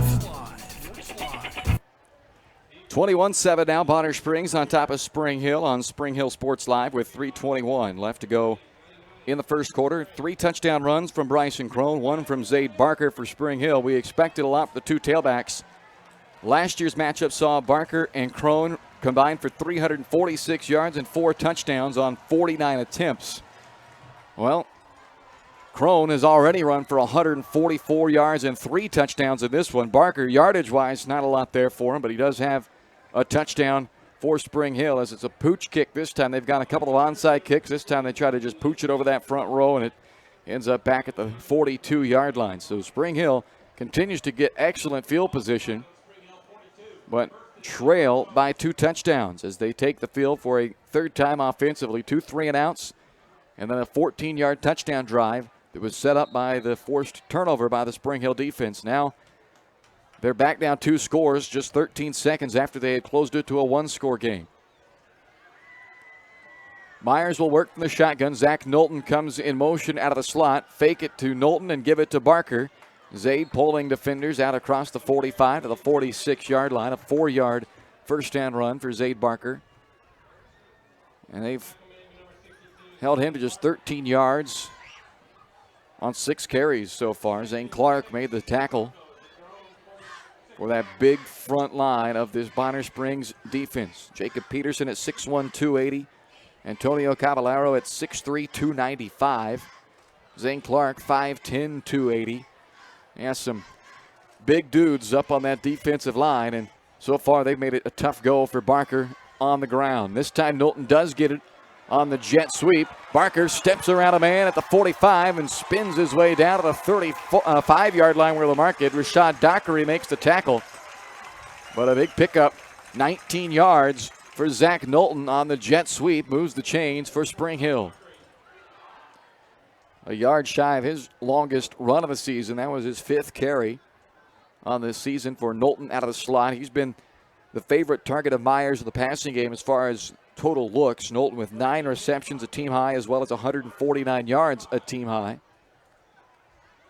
Knowlton in the slot right, part of a 3-receiver set on 1st and 10 at the 35-yard line. Myers wants to throw again, taking a deep shot. Had 2 guys out there with only 1 defender, Brandon Andrew, in the area, but split the difference of the 2 receivers. Threw it too far for Klutz and not far enough for Mitchell. Incomplete pass will bring up 2nd down and 10 now at the 35-yard line. Myers coming into tonight through 2 games was completing 64% of his passes for 292 and 4 touchdowns, but just 2 out of 6 to start in this ball game, and both completions have been to his tailback, Zaid Barker. 2nd down and 10 snap. Option to the right side. Myers tucks it, keeps it, and gets down to the 33 or 2-yard line. 3-yard run. Caballero makes the stop along with Crone.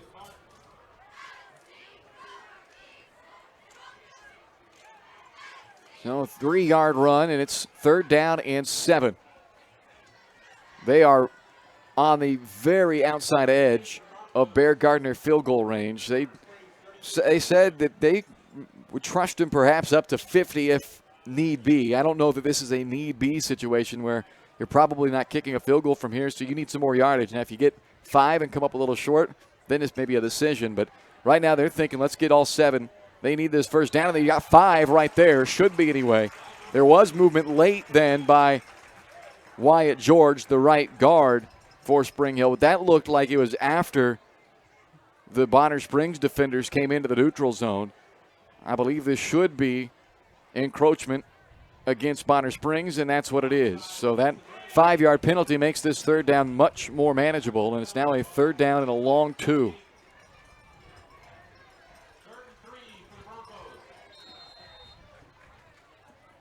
They mark the ball just inside of the 33. They need the 30, so it's really closer to needing 3 yards here. 3rd down, 3 to go. Just over a minute left in this opening quarter, and a 21-7 Bonner Springs lead. Spring Hill Out of the shotgun, gets it back to Myers. Throws over the middle and through the hands of Daniel Mitchell on the little settle round. He kind of started on that slant, then just settled down at the sticks. It was open, but could not pull it in.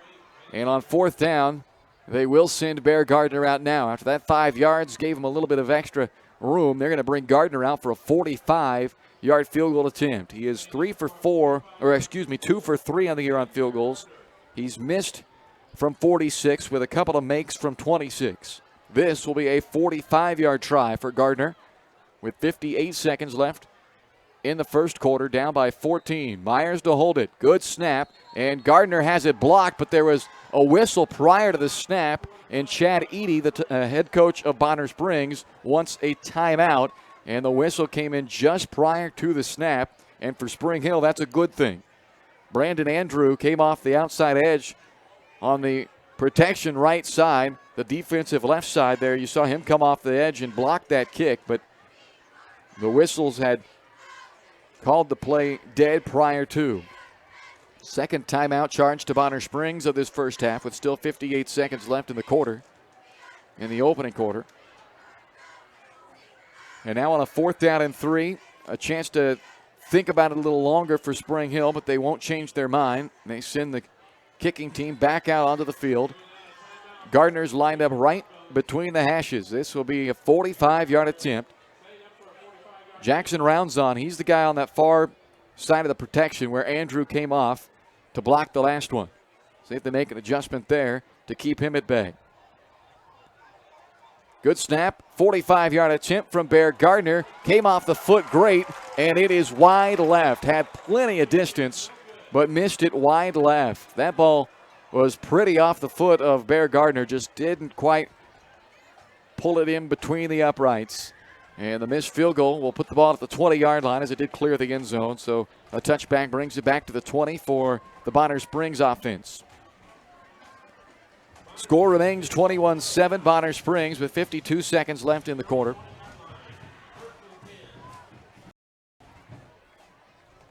Again, and Bryson Crone pulling Spring Hill defenders across the 25 to the 26-yard line. Dickey and Stovall make the stop eventually on Crone, but not before he picks up another 6 yards. 150 already for Crone and 3 touchdowns. And he's carried it just 10 times to get there. He stands to the left of Tapia on a 2nd and 4. Crone gets it again. This time good pursuit right up that middle A gap by the Spring Hill defense. They stop Crone for no gain. They may give him a half yard on forward progress. Stovall leading that charge defensively. No gain makes it 3rd down and 4.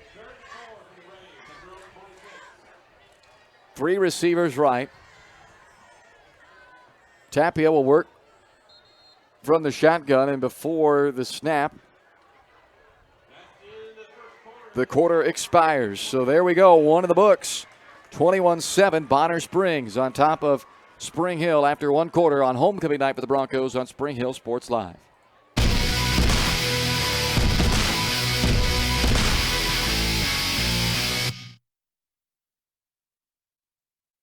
Weitzel Optometry Vision Source has been the leader in optometry services and vision care in Spring Hill for more than 20 years. Weitzel Optometry offers comprehensive eye care, as well as the latest, most popular lenses and frames for Spring Hill and the surrounding communities. Experience modern eye care with advanced diagnostic technology and vision correction products. And with the experience of Doctors Weitzel and Bloodgood, you're sure to see the results you're looking for. To schedule your appointment, call Weitzel Optometry Vision Source at 913-592-2020. When it comes to protecting your family, home, and business, look to a local, community-minded agent. In Spring Hill, that's Allstate agent Libby Clark. With more than 15 years of industry experience, Libby and her team are committed to providing a customized family protection plan that fits your needs. A full-service agency, Libby Clark offers a broad range of insurance and financial services, building relationships with a focus on helping their neighbors. That's the Libby Clark Agency. Visit them on the southeast corner of 223rd and Harrison in Spring Hill. This is Bronco football on Spring Hill Sports Live.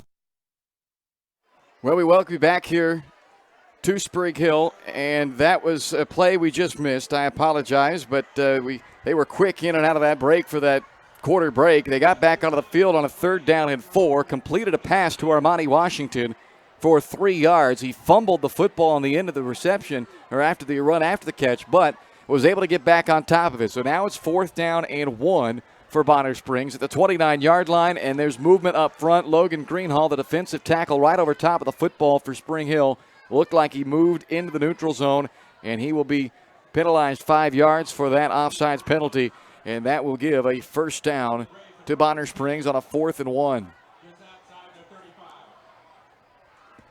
So 1st down and 10 from the 35-yard line. 11:20 and counting left. 2nd quarter, and a 21-7 Bonner Springs lead. Bryson Crone the carry. Tackled at the 40-yard line by Jackson Roundzon. Excuse me, it was 24, not 14, so it's Stovall makes the tackle. Regardless, it's a 6-yard run on 1st down for Crone, who's carried it for 156 yards already. He gets the carry again. Tapia hands it off to Crone out to the 42-yard line. Just a yard, maybe 2 is all. So 3rd down, 3 yards to go. 21-7, Bonner Springs lead on 3 Bryson Crone touchdown runs in the 1st quarter. 3rd down snap back to Tapia. Quick out, caught by Washington. Breaks through the arm tackle attempt at the 50 and takes it down to the 46-yard line for a 1st down. I'll pick up a 12 yards on 3rd and 3. Armani Washington moves the chains into plus territory now for Bonner Springs. 2-touchdown lead for the Braves. Tapia gets Washington in motion out of the slot and swings it out to him. Broncos were right there in front of him, but Washington able to make a miss down to the 40-yard line for a 6-yard gain. Larson and Stovall on the tackle. Another 6 yards on the completion to Armani Washington. And it's 2nd down and 4 yards to go from the Spring Hill 40-yard line.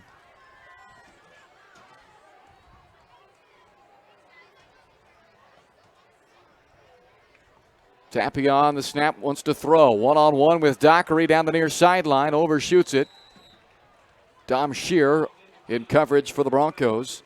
And it's 3rd down and 4 coming up at the 40-yard line.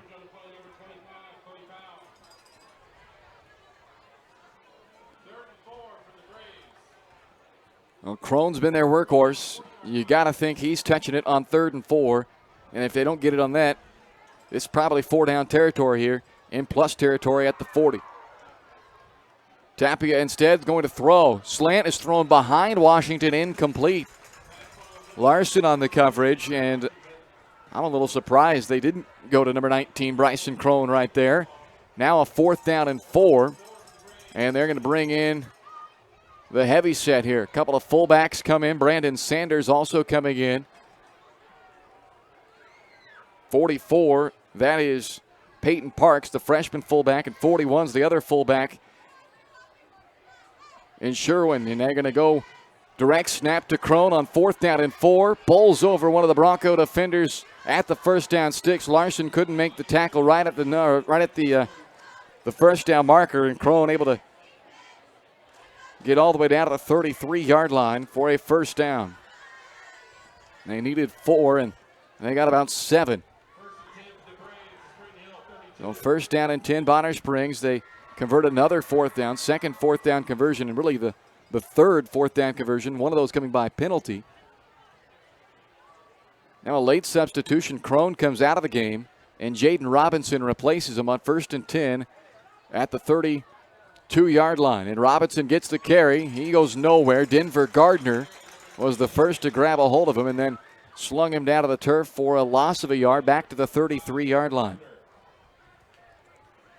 Gardner, after the nice play, will come out. Aaron Dominic, the starter, comes back in at defensive end, but a good play made by Gardner to put him behind the chains. Crone remains on the sideline on 2nd and 11. Robinson, the tailback, to the left of Tapia, who's going to throw for Byers on a corner route. Ethan Byers makes the catch just inside the 15, taken out by Shear at the 10. 23 yards on the completion to Byers, who's already caught more passes for more yards in this game than he did through the first two games combined by double. And it is first down and goal. Bonner Springs at the 10-yard line with 8:47 left in the first half, leading already 21-7.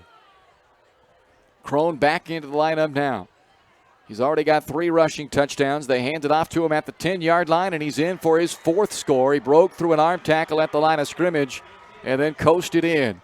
10-yard touchdown run for Bryson Crone, his 4th of the game and 9th of the year already in week number 3. 27-7 Bonner Springs with 8:43 to go in this first half. They'll line up again in that swinging gate formation. Now they'll shift over for the conventional extra point look from Zach Reno, who's made all 3 of his extra point tries so far.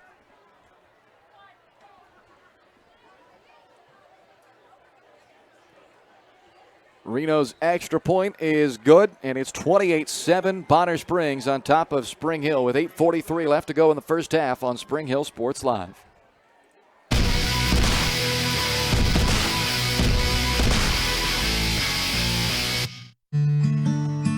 What if grass wasn't just for mowing? What if all the games weren't on TV? What if you saw the grandkids on more than just holidays?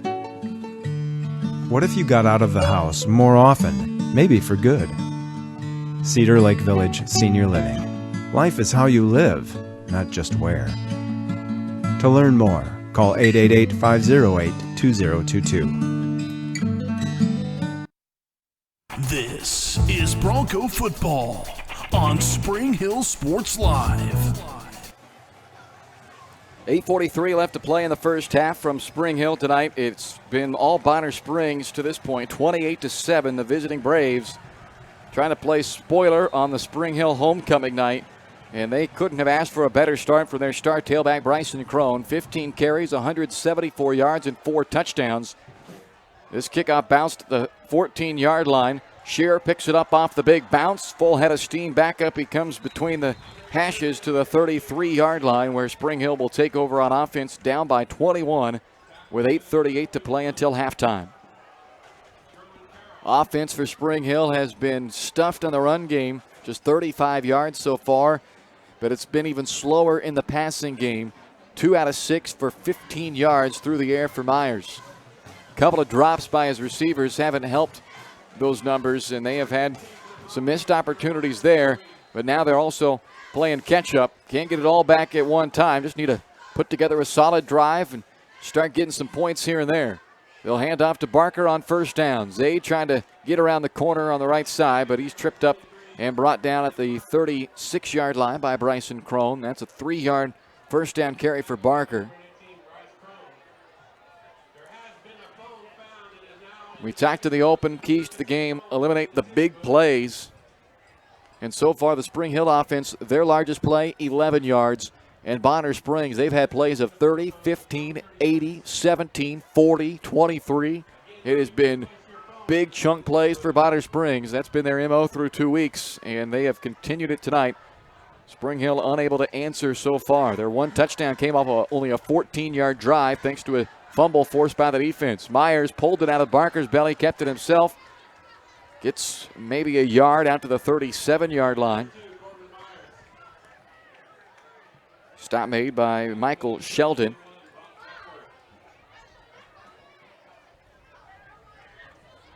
So 3rd down, 6 yards to go. Ball on their own 37-yard line for Spring Hill with 7.5 to go, second quarter. 3-touchdown lead for Bonner Springs. 3 receivers left. Evan Letillier, he's the lone man lined up on the right side of the formation as Myers wants to throw on 3rd and 6. Forced out of the pocket to his left. Now has to try to tuck it and run as a flag is thrown. Myers is sacked back at the 35-yard line. Again, Michael Sheldon there to make the play for Bonner Springs along with Bryson Crone, who comes up with a little bit of a limp after that one, but nothing that looks enough to want him to come out of the ball game at this point. He's feeling pretty good on adrenaline with his big night to this point. It's a holding penalty against Spring Hill. That'll be declined by Bonner Springs after they forced the loss of 3 on the sack as it was. So another punting situation for the Spring Hill offense as they've gone 3 and out for the third time in this first half. Trailing by 21 with 6:39 to go in the second quarter. Logan Greenhall back on to punt it away. So far, there hasn't been a return off of any of the punts from Greenhall. End-over-end kick into the wind, though. Doesn't travel very far, but will get a nice Spring Hill bounce. Gets about an extra 10 or 11 yards on the bounce down to the 29-yard line, where it is down by Zaid Barker. The Bonner Spring offense, back to the field they come. 4 touchdown runs from Bryson Crone. They have sliced up the Spring Hill defense for 283 yards in the first half. It hasn't been all Crone. He's got 174 yards on the ground from Crone, but Tapia has also thrown for 107 in the first half. 6:26 on the clock. 28-7, Bonner Springs lead, and they take over at their own 29-yard line. Tapia from the shotgun gives to Bryson Crone, and a tackle made at the 33-yard line by Wyatt Dickey. 4-yard first down carry for Crone.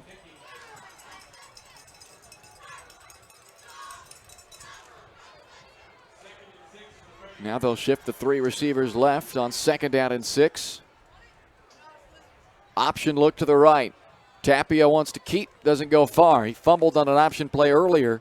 This time he holds on to the football, but no gain on the play. 3rd down and 6 coming up.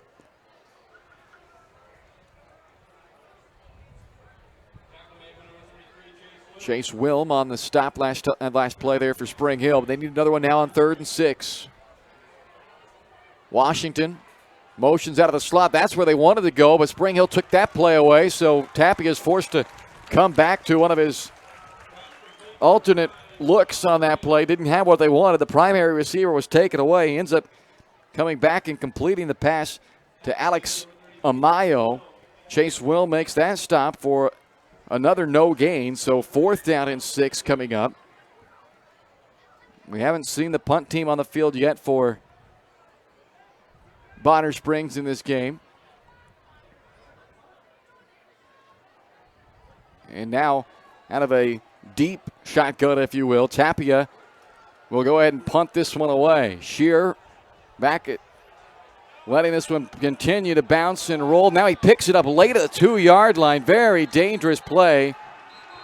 And the tackle is made. The forward progress where he picked it up and was then driven back into the end zone was the 2-yard line. So Shear at that point was hoping that ball was obviously going to continue to bounce into the end zone. Once it wasn't going to get into the end zone, though, better served to just let that one lay. He gets away with it, though, after he picked it up. The defensive pressure was right on top of him. And it all worked out. But a dangerous play, and now a very tough starting field position spot for Spring Hill. They'll take over on their own 2-yard line, down by 3 touchdowns with 4:45 left in the half. As much as you'd like to score right here if you're Spring Hill, I think a more important thing at this juncture is to not have something go completely wrong on you and give up points out of this situation, because that's what Bonner Springs, what they want to do defensively right now. This defense is thinking they can score. Spring Hill can't allow that. Got to get out of this spot, and now Chad Eady wants a timeout. You saw the late substitution running onto the field. They only had 10 guys on the field prior to the what was going to be the snap. They ran the guy on late, and Chad Eady, knowing that he's got a chance to put the hammer down on him here back deep in their own territory, he wants to make sure he's got the proper defensive alignment and just the proper defensive numbers, for that matter, on the field. So he takes his final first half timeout with 4:45 left here in the second quarter. 28-7, Bonner Springs lead.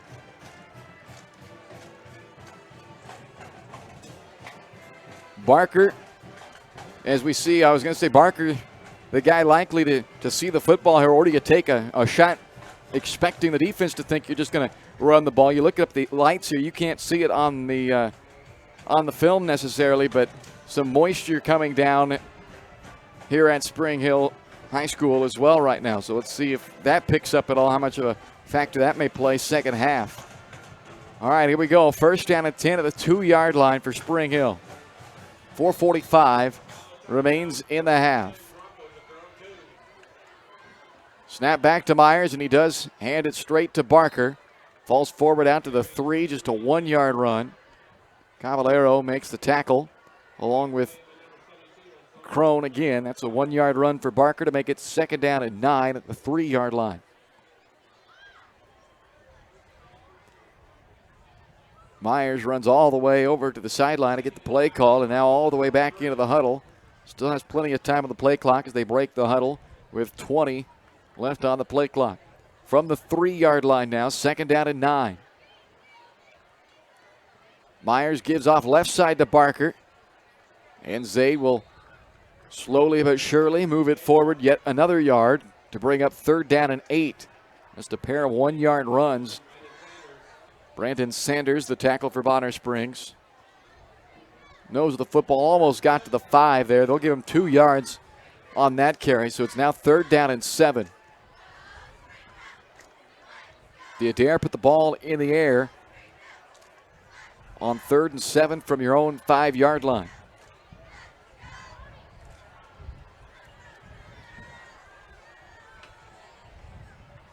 The heavy mist picks up here as Myers takes the snap. He will throw. Gets hit as he released it, and it's through the hands of Letellier, incomplete. So another ball that's dropped by this receiving core of Spring Hill. They have had a couple of chances tonight to make some plays for Corbin Myers. And with that moisture coming down as well, it's getting heavier. Certainly plays a factor in trying to catch the football, but a missed opportunity to move the chains, and now Logan Greenhall will have to try to punt out of his own end zone.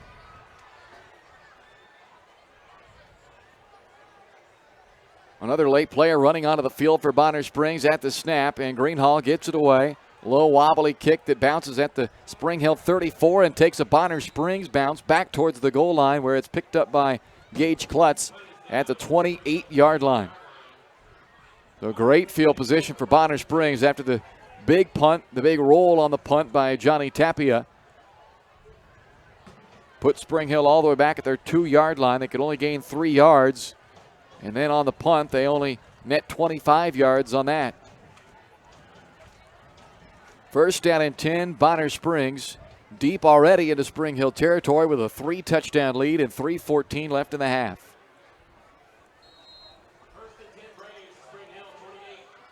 Now you can see it on the screen, that moisture. It's not really a rain right now, just more of a mist, and the ball is on the turf. Tapia lost the football, and the Broncos recover on the sideline. Tapia fumbled it away, and Dom Shear able to scoop it up before it goes out of bounds. The defense comes up with their second forced turnover of the game, both of them off of Johnny Tapia fumbles. And with 3:09 left in the first half, life again for Spring Hill as they were able to capitalize off the last turnover for a touchdown. Granted, they only needed to go 14 yards that time. This time they've got 73 yards to go to find the end zone in 3 minutes and 9 seconds to do it. But let's see if a little momentum change will help them out. And Corbin Myers, who took a big hit on that third down pass last play, he is on the bench being looked at right now by the training staff. So Evan Letellier is in at quarterback. Option, pitch to Zaid Barker. Works up the sideline to the 30 and knocked out of bounds, but they'll keep the clock running with his forward progress being stopped at the 30. It's a 3-yard run, second down and 7. So the backup quarterback, Letellier, who's a starter on the offense, he starts at wide receiver. He is now in at quarterback with Corbin Myers being looked at by the training staff here. And 2:45 left to play in the first half. Spring Hill down 3 touchdowns.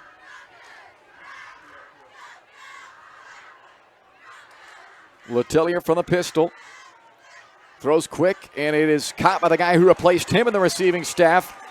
Taking it out to the 45-yard line. Cameron Crotchett has a first down for Spring Hill. They pick up 14 yards on the pass from Letellier to Crotchett.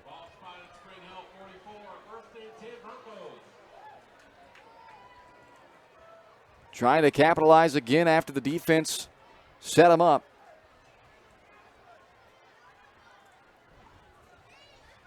2:11 and counting left in the half. 3 receivers right for Letillier. They'll go option to the single receiver side. Letillier now cuts it back, and he's upended just shy of midfield by Brandon Andrew. Mark it right between the 48 and 49-yard line. 4-yard run for Letillier. Second down and 6 with 1:45 and counting. Still 3 timeouts remaining for the Broncos. They're going into the wind, so that does not help the odds when you're talking about a potential field goal from Gardner. You're going to need more field position to get that than you would going through the north end zone as Letillier throws it quick out to Crotchet. It was tipped, though, by the outside linebacker, Carnell Weirhan. He was able to get a hand on that pass and keep it from getting to its intended target, Crotchet. Second down and 10 now. Or, excuse me, third down and 6, rather. Third down and 6 with 1:23 left in the half. Just shy of midfield at their own 48-yard line. A heavy mist working its way across the field from south end zone to north end zone. Spring Hill working right into it right on this possession. Down by 21. Backup quarterback Evan Letillier takes the snap. A design rollout to the left, dumps it underneath to Zach Knowlton. He's got a first down and more at the 40-yard line. He slides out of bounds. Armani Washington ushered him out, but it's enough for a first down at the 40-yard line. They pick up a dozen. First catch of the game for Knowlton, their leading receiver on the year coming into this one after 2 weeks. And with 1:16 left until halftime, a new set of downs for the Broncos in plus territory at the Bonner Springs 40.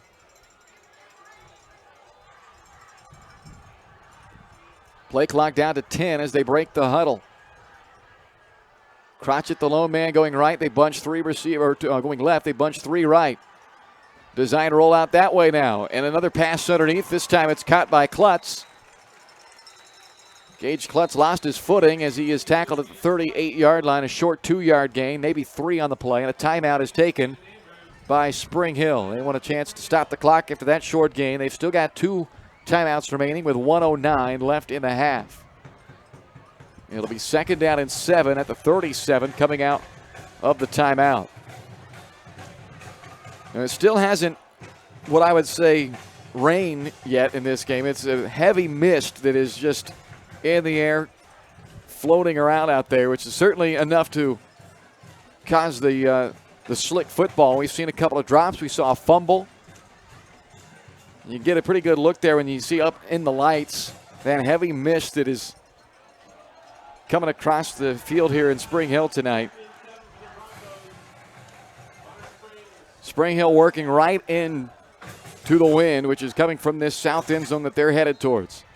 1:09 left in the half, down by 3 scores. This is a big final minute on this drive. Swing pass out to Barker, and the running back able to get back to the original line of scrimmage, but nothing more.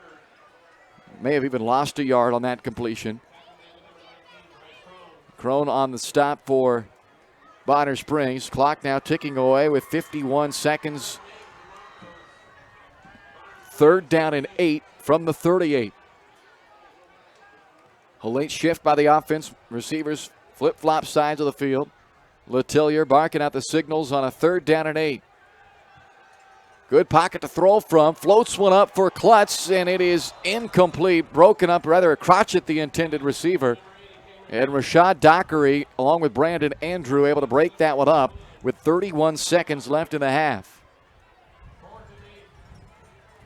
So a fourth down decision with still 31 seconds to go. You're at the 38-yard line into the wind. There's no chance to attempt a field goal from here. You don't gain a whole lot by punting if you end up punting it into the end zone anyway. So they're going to keep the offense on the field for a big fourth down play with still 31 seconds. So they don't convert here. Bonner Springs will have a chance with a shortened, a little bit anyway, field. Here's Letillier from the shotgun on fourth down and 8. Rolling right, nearly lost his footing and then tried to throw off balance for Knowlton, and it drops incomplete. So Bonner Springs will take over. They've got 27 seconds. They're now 62 yards away from the end zone, but no timeouts. Chad Eady had to burn 2 in the first quarter for Bonner Springs, and then he took a third prior to a first down snap back at the 2-yard line for Spring Hill a couple of possessions ago. So how aggressive will they get with just 27 seconds and no timeouts?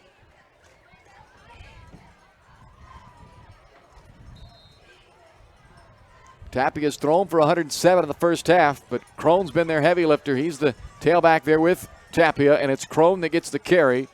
Spring Hill stands him up for a gain of just 1. Clock at 18 seconds and counting, and there's not a whole lot of sense of urgency out of the Bonner Springs offense here. Looks like they may be content with just letting this one get to halftime.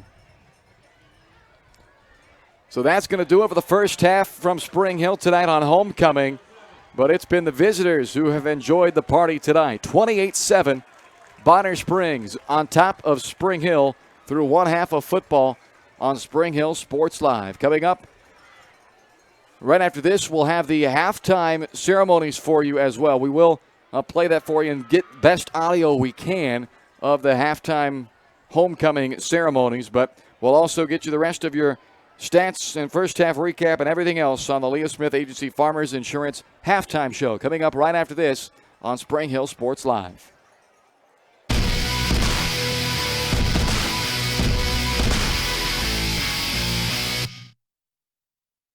Your local Farmers Insurance agent is Leah Smith. With more than 10 years of industry experience in both Kansas and Missouri, Leah is sure to customize the right plan for you. Her straightforward and personalized approach will help you better understand your coverage options. Stop on by at 159th and Merlin, right up the street in South Olathe, or call 913-221-0755. Leah Smith Agency Farmers Insurance, proudly serving Spring Hill and cheering on the Broncos.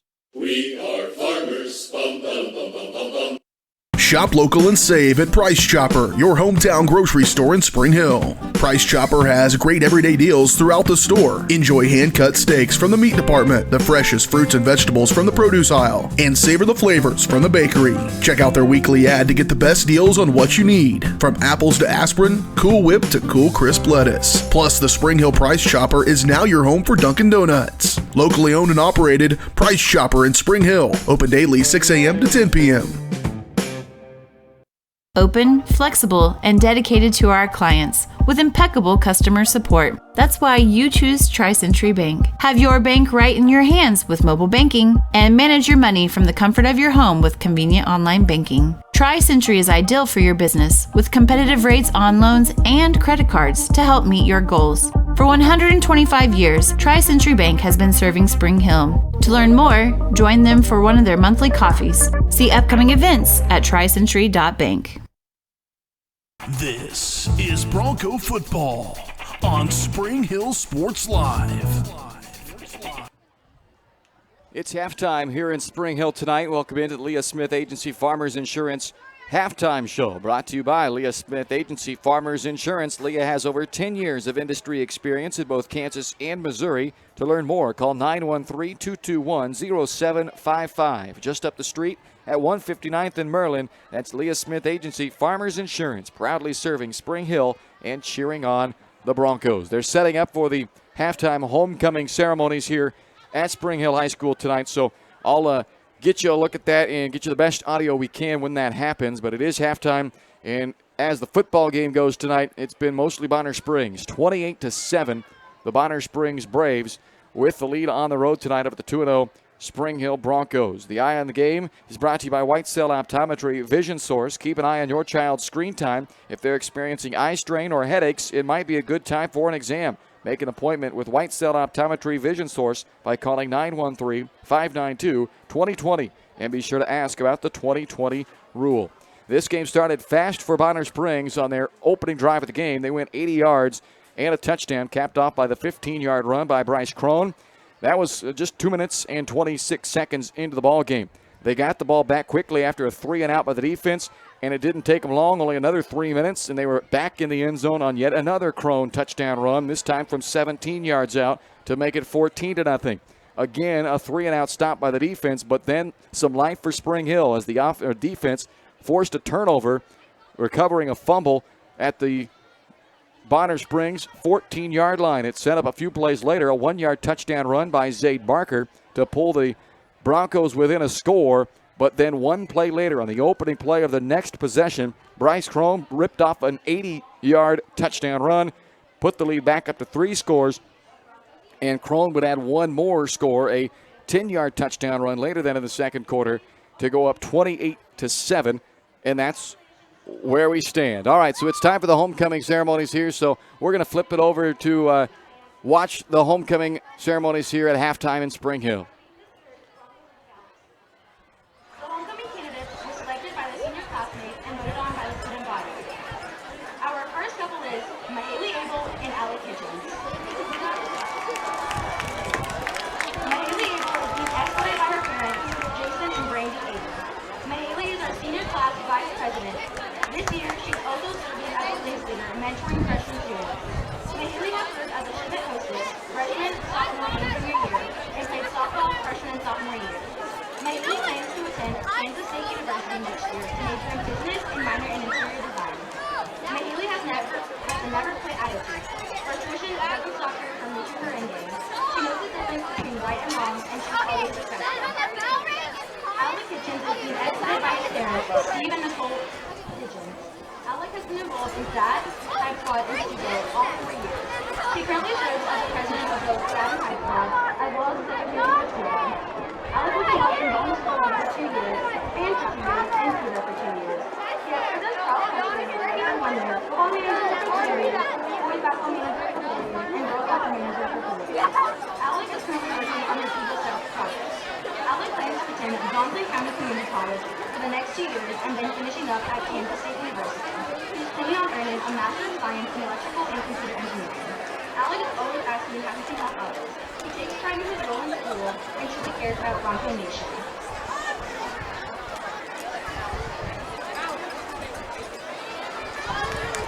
Our second couple is Meg Putnam and Connor Zimmer. Meg is being escorted by her parents, Justin Putnam and Susan Berger. Meg is a 4-year student council member, currently serving as student body president. Meg played Bronco volleyball and varsity soccer her freshman and sophomore years. She has participated in the musical sophomore, junior, and senior year, and the play freshman, sophomore, and junior year. She is a Kansas Thespian and served on the Thespian leadership team at SHHS. Meg has been a Schmidt coach for 3 years, a PAL member for 1 year, and helped create sign language club at Spring Hill High School. Meg is a member of the National Honor Society. Meg is undecided on her plans for next year, but she would like to thank her mom, dad, teachers, and siblings for being her support system and to become the person she is today. Meg is a multi-talented, kind, and an overall positive leader. Connor Zorn is being escorted by his parents, Adam Zorn and Andrew Zorn. Connor played Bronco football for 3 years and basketball for 4 years. Connor also did track for 2 years. He was a links leader for 1 year. Connor plans to attend K-State next year to study mechanical engineering. Connor is very polite and respectful to his teachers and classmates. You can hear Connor nothing. also has a great You cannot sense hear of humor. anything out there. He's accountable, works hard, and encourages his teammates all the way.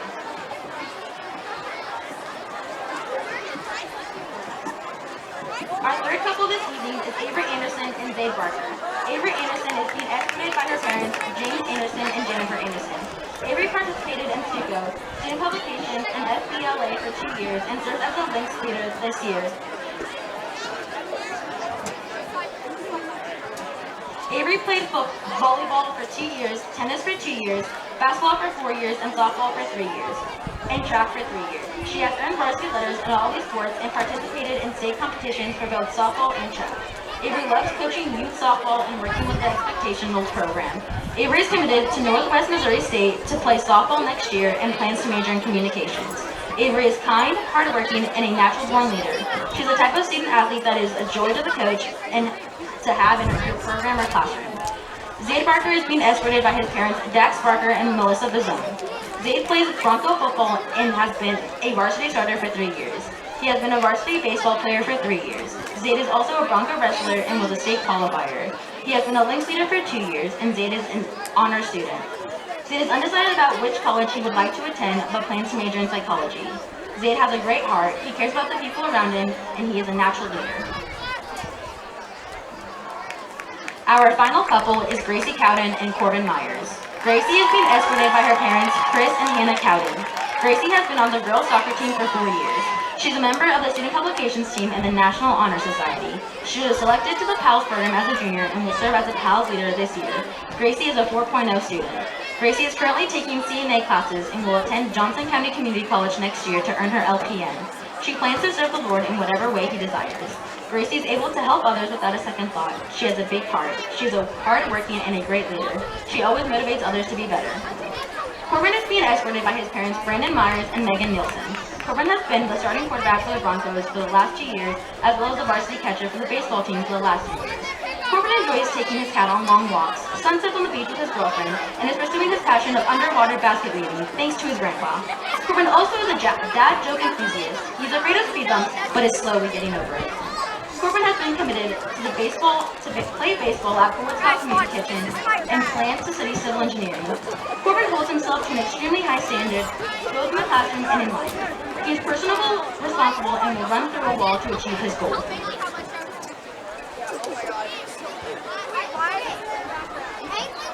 The Student Council would like to thank the administrators, teachers, maintenance staff, kitchen staff, parents, and community members who have helped make this exciting week possible. A special thank you to Jenny Cope of Wild Hill Flowers for the donation of the beautiful queen and attendance flowers this evening. Performing the crowning this evening is last year's homecoming queen, Megan Goff. Megan is currently playing basketball at Bethany, studying biology and hopes to attend grad school to become a physician's assistant. Also performing the crowning is last year's homecoming king, Dylan Hogendorf. Dylan is now studying at Pittsburgh State University. He is studying automotive technology with an emphasis in diesel and heavy equipment. Assisting in tonight's coronation ceremony are student council members Elena Maddox, Brooke Powell, Kyra Fuchs, and Hannah McCormick.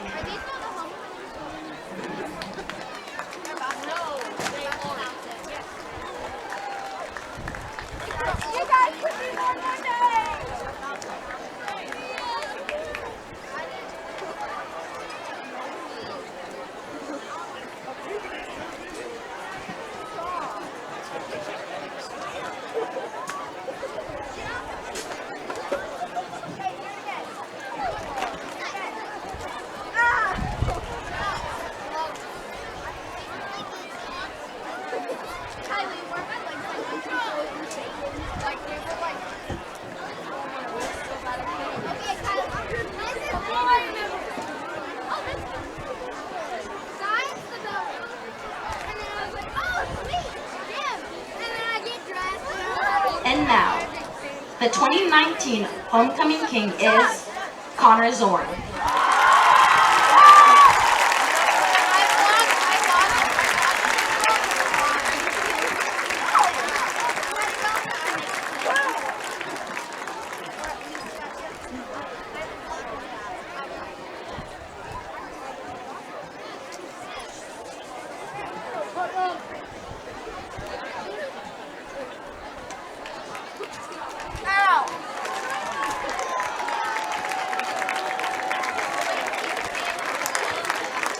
The 2019 homecoming queen is Meg Putnam.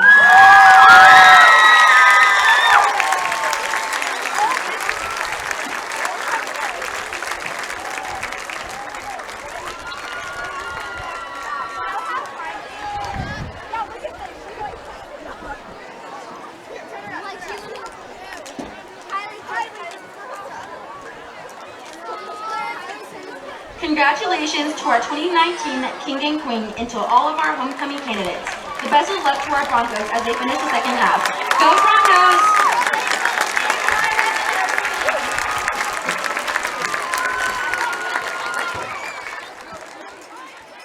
Broncos! There you go, homecoming festivities. Meg Putnam and Connor Zorn, your King and Queen of 2019 Spring Hill Homecoming. This is the Farmers Insurance Leah Smith Agency halftime show.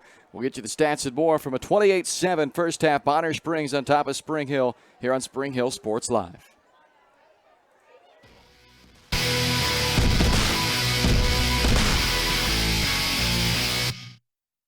Weitzel Optometry Vision Source has been the leader in optometry services and vision care in Spring Hill for more than 20 years. Weitzel Optometry offers comprehensive eye care, as well as the latest, most popular lenses and frames for Spring Hill and the surrounding communities. Experience modern eye care with advanced diagnostic technology and vision correction products. And with the experience of Doctors Weitzel and Bloodgood, you're sure to see the results you're looking for. To schedule your appointment, call Weitzel Optometry Vision Source at 913-592-2020.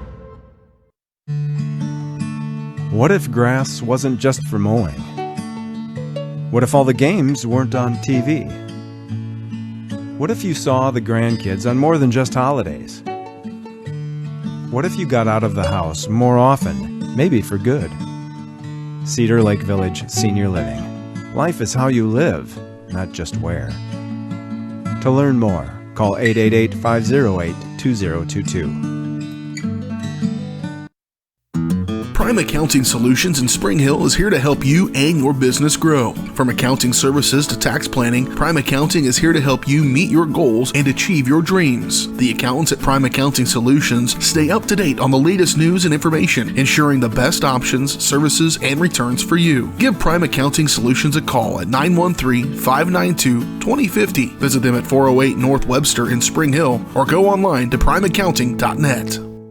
This is Bronco football on Spring Hill Sports Live.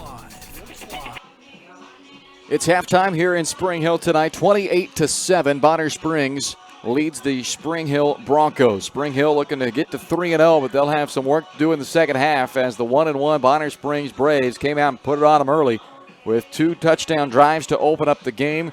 An 80-yard touchdown run, one play after Spring Hill scored their only first half score. And in the end, we played, it was 21-7 through the first quarter, and then just one touchdown in the second quarter. Another Crone run. He had 4 touchdown runs. We take a look at our first half stats here on the Leah Smith Agency Farmers Insurance halftime show. Overall, Bonner Springs with 288 yards of offense with 181 on the ground and 107 through the air. Spring Hill just 89 yards of offense, 46 on the ground and 43 through the air. There was 2 first half turnovers. Both of those were Bonner Springs turnovers, but despite being a -2 in the turnover margin, they still lead by 21. The big star of the first half, of course, was Bryce Crone for Bonner Springs. He carried 17 times for 179 yards and 4 touchdowns. He is 21 yards shy of what would be his 5th career 200-plus yard game. One of those 4 previous 200-yard games came last year against Spring Hill when he ran for 224 yards. He's at 179 with a career-high tying 4 first-half rushing touchdowns. Only other rushing yards came from Jaden Robinson. He had 2 carries for 2 first-half yards. Through the air, Johnny Tapia completed 9 of 12 passes for 107 yards. He did lose 2 fumbles on 2 carries in the first half, but 9 of 12 for 107 through the air. 4 of those completions to Armani Washington for 29 yards. 3 went to Ethan Byers, who's got a team-high 73 receiving yards. Rashad Dockery has 1 catch for 5, and Alex Amayo with 1 catch that went for no gain. For Spring Hill in the first half, it was a tough go, as you heard in the team totals, just 89 total yards of offense. Corbin Myers through the air, 2 out of 7 for 15 yards. He was knocked out of the game for the Broncos' final possession. He was hit hard on a 3rd down pass attempt on their second-to-last possession, did not come onto the field for their final possession. He did take part in the homecoming ceremonies. He was one of the King candidates there at halftime, and he took part in those ceremonies there. So we'll see if that means he's able to go in the second half or whether he was, he could have been good enough to do that, obviously, but they don't want him taking any hits, perhaps. So we'll see whether Corbin Myers is in there for the second half, although Evan Letillier did look pretty good when he came in for that final drive. Went 4 of 7 for 28 yards on that final possession for Spring Hill of the first half. He did carry 1 time for 4 yards as well. The leading rusher, of course, was Zade Barker, but it was a tough go. He only had 22 yards on 10 carries for a 2.2 average with 1 first-half touchdown. Corbin Myers ran 3 times for 1 yard, and Zach Knowlton's lone carry went for 19 yards. The leading receiver in the first half by receptions was Zade Barker with 3 of them, and he was tied for the team lead in yards as well with 14 receiving yards. Cameron Crotchet had 14 yards on his 1 catch. Zach Knowlton with 12 yards on his lone catch, and Gage Klutz with 3 yards on his lone catch. Those are your first half stats. It's a 28-7 Bonner Springs lead on top of Spring Hill on the Leah Smith Agency halftime show. Coming up next, we'll take a look at a few other scores perhaps and set the table for the second half. You're watching Spring Hill High School football on Spring Hill Sports Live.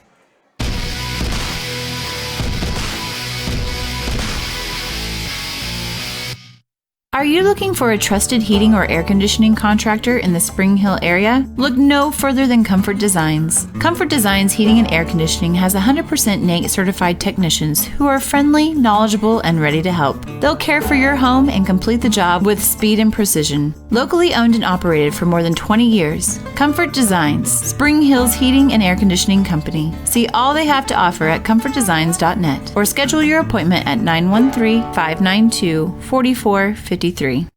Your local Farmers Insurance agent is Leah Smith. With more than 10 years of industry experience in both Kansas and Missouri, Leah is sure to customize the right plan for you. Her straightforward and personalized approach will help you better understand your coverage options. Stop on by at 159th and Merlin, right up the street in South Olathe, or call 913-221-0755. Leah Smith Agency, Farmers Insurance, proudly serving Spring Hill and cheering on the Broncos. We are farmers. Bum, bum, bum, bum, bum, bum. Open, flexible, and dedicated to our clients with impeccable customer support. That's why you choose Tri-Century Bank. Have your bank right in your hands with mobile banking and manage your money from the comfort of your home with convenient online banking. Tri-Century is ideal for your business with competitive rates on loans and credit cards to help meet your goals. For 125 years, Tri-Century Bank has been serving Spring Hill. To learn more, join them for one of their monthly coffees. See upcoming events at tricentury.bank. This is Bronco football on Spring Hill Sports Live. Halftime in Spring Hill tonight on homecoming night for the Broncos, but they are in a 21-point halftime hole. They trail Bonner Springs 28-7 at the break on the Leah Smith Agency Farmers Insurance halftime show. A couple other halftime scores from the league. Paola 48-0 halftime lead over Ottawa.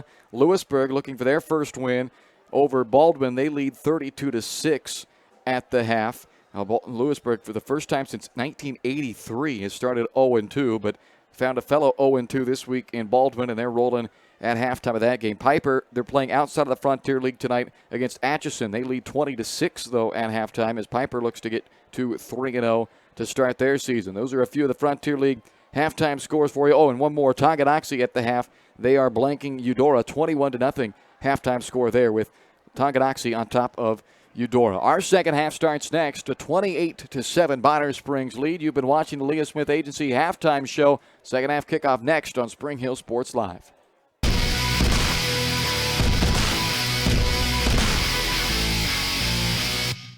Shop local and save at Price Chopper, your hometown grocery store in Spring Hill. Price Chopper has great everyday deals throughout the store. Enjoy hand-cut steaks from the meat department, the freshest fruits and vegetables from the produce aisle, and savor the flavors from the bakery. Check out their weekly ad to get the best deals on what you need, from apples to aspirin, Cool Whip to cool crisp lettuce. Plus, the Spring Hill Price Chopper is now your home for Dunkin' Donuts. Locally owned and operated, Price Chopper in Spring Hill. Open daily 6 a.m. to 10 p.m.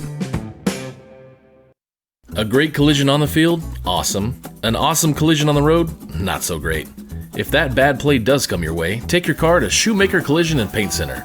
As Kansas City's premier auto collision repair center, they work on all makes and models, even RV, marine, aviation, motorcycles, and more. Shoemaker Collision offers free estimates and loaners, plus they will work with all insurance companies. Get your ride back in the game. Learn more at shoemakercollision.com or call 913-592-0095. Are you looking for a trusted heating or air conditioning contractor in the Spring Hill area? Look no further than Comfort Designs. Comfort Designs Heating and Air Conditioning has 100% NATE certified technicians who are friendly, knowledgeable, and ready to help. They'll care for your home and complete the job with speed and precision. Locally owned and operated for more than 20 years, Comfort Designs, Spring Hill's heating and air conditioning company. See all they have to offer at comfortdesigns.net or schedule your appointment at 913-592-4453. This is Bronco football on Spring Hill Sports Live. Set for the second half in Spring Hill tonight. Bonner Springs with a 28-7 lead over the Spring Hill Broncos. The Broncos at 2-0 to start this season in the league. That is the same as KC Piper. They're not going to change their 2-0 league record tonight as they're playing outside of the league. But at 2-0 and Piper 2-0, the only two 2-0 teams in the league. Paola and Tonganoxie both 2-0 on the year, but just 1-0 in the league. As we look at those league standings, then you've got Ottawa and Bonner Springs coming into tonight, both 1-1 in the league. Lewisburg, Eudora, and Baldwin all 0-2 after 2 weeks in Frontier League action. So this is a big game in week 3, and it was all Bonner Springs in the first half, a 28-7 lead for the Braves. And they will be kicking off to start the second half. Dom Shearer is back deep for the Broncos to get this second half underway.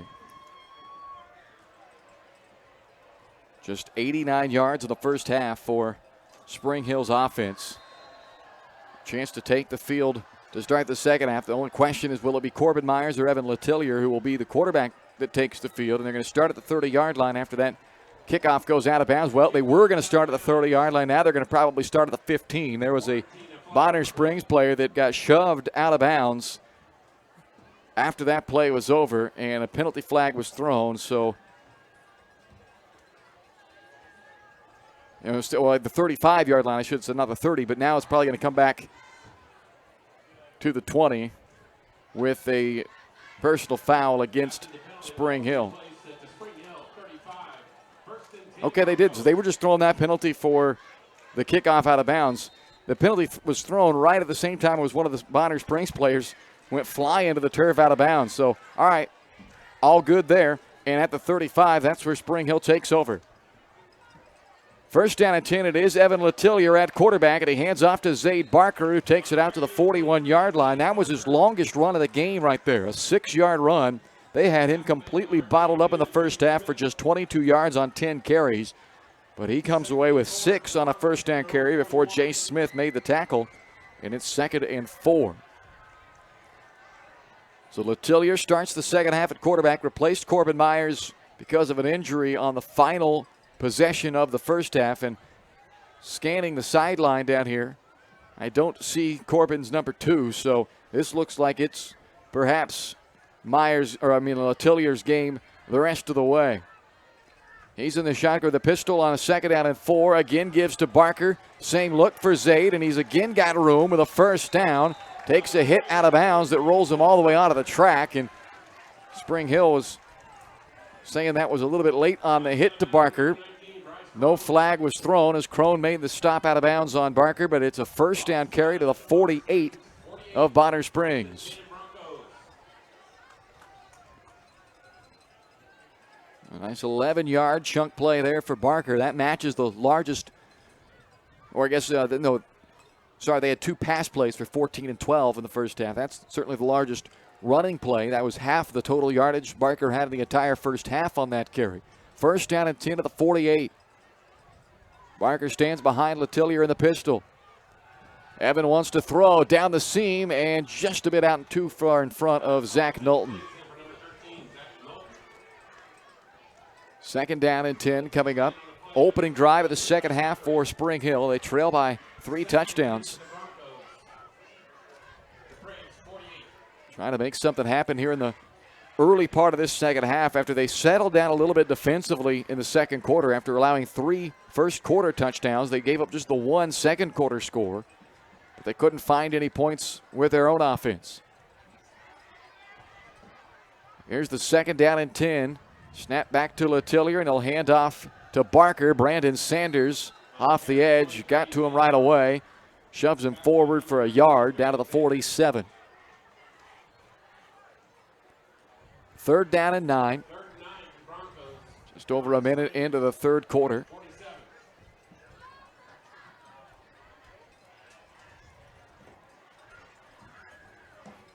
Taking a long time here to come up with the play call. Evan Letillier still standing there with Nick Madeline, his offensive coordinator, on his way back into the huddle with 12 seconds on the play clock.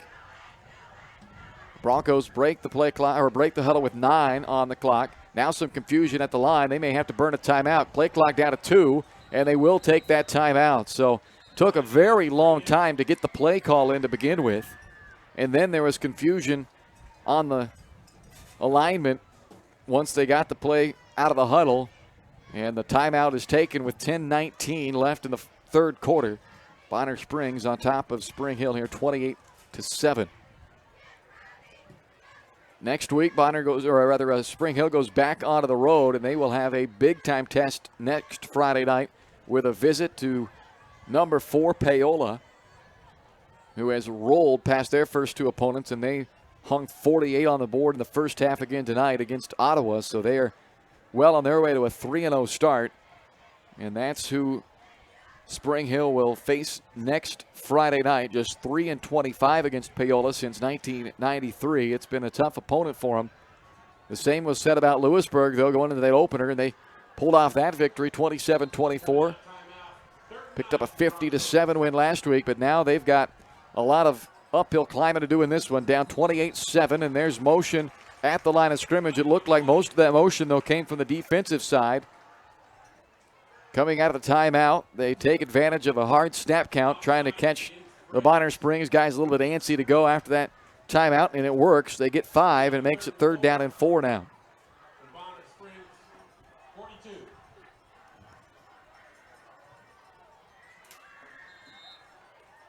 Wiltillier brings them back up to the line of scrimmage on a 3rd down and 4. In Bonner territory, looking to get on the board early in the second half. Little draw handoff to Zayd Barker, but nothing comes of it as Barker was dropped back at the 48-yard line, or rather a 44-yard line by Michael Sheldon.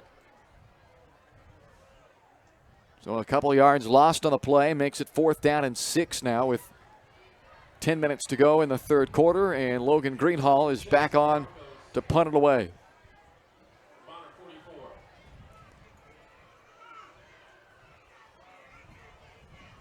Jaden Robinson has gone back deep for Bonner Springs as Greenhall gets a high snap and punts it away, angling it away from Robinson, bounces at the 15, takes a Spring Hill bounce down to the 10-yard line where it is downed.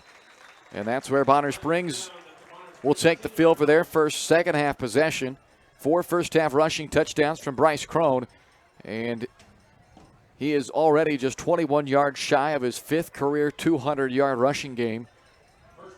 Spring Hill's going to see another heavy dose of Crone in the second half, you would imagine, with a 3-touchdown lead now. Bonner Springs takes the field, 9:33 left in the third quarter. And as I say that, Crone not on the field, he's the guy going to take the direct snap. So Tapia, the normal quarterback, on the sideline as they go direct snap to Bryce Crone. Breaks a couple of tackles in the backfield. Now Crone right between the hashes, works his way up to the 30 and across that all the way out to the 32-yard line. 20-plus yard run on first down from Crone. Cody Powell eventually tripped him up enough to get him to the turf. But Crone with yet another tackle-breaking run of 21 yards out to the 31-yard line. And right now, after that 21-yard carry, he puts himself right on the number.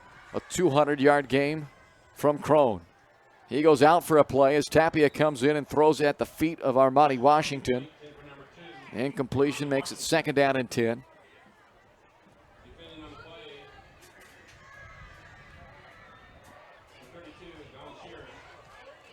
So Crone out for one play. He'll come back onto the field now, along with some of the blocking help as he gets that fullback duo back out there as well in front of him. Sherwin Carroll is lined up just to the left and in front of Crone. Powers right behind him on a 2nd down and 10.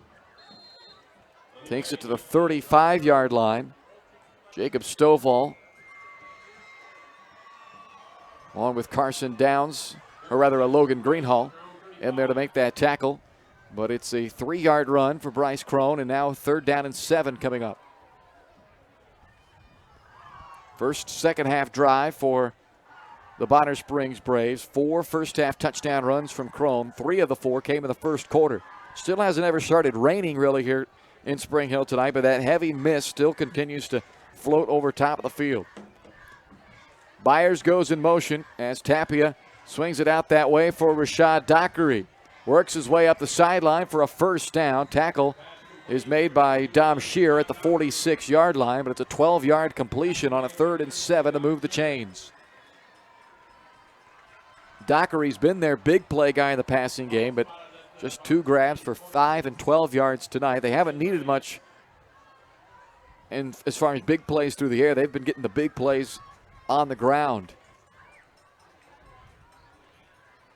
Crone with 5 carries of 15 or more. His longest was an 80-yard touchdown run.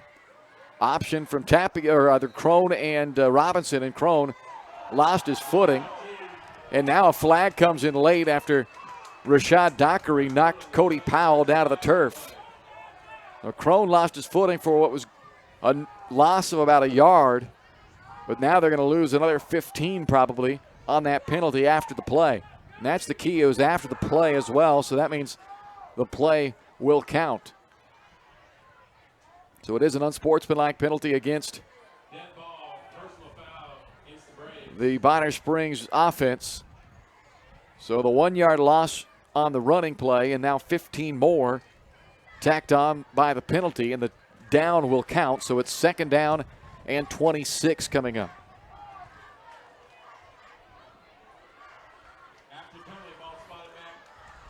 Ball just ahead of the 30-yard line for them. They need to get all the way to the 44 of Bonner Springs.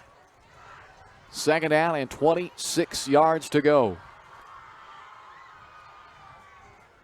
This has to be a stop now for Spring Hill.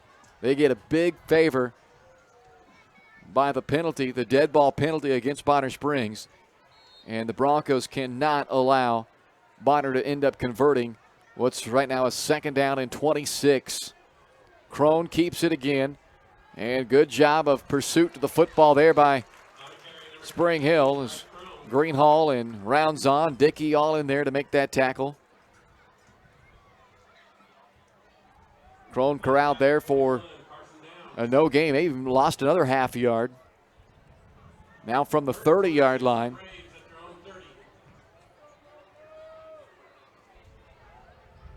So a 3rd down and 26 yards to go.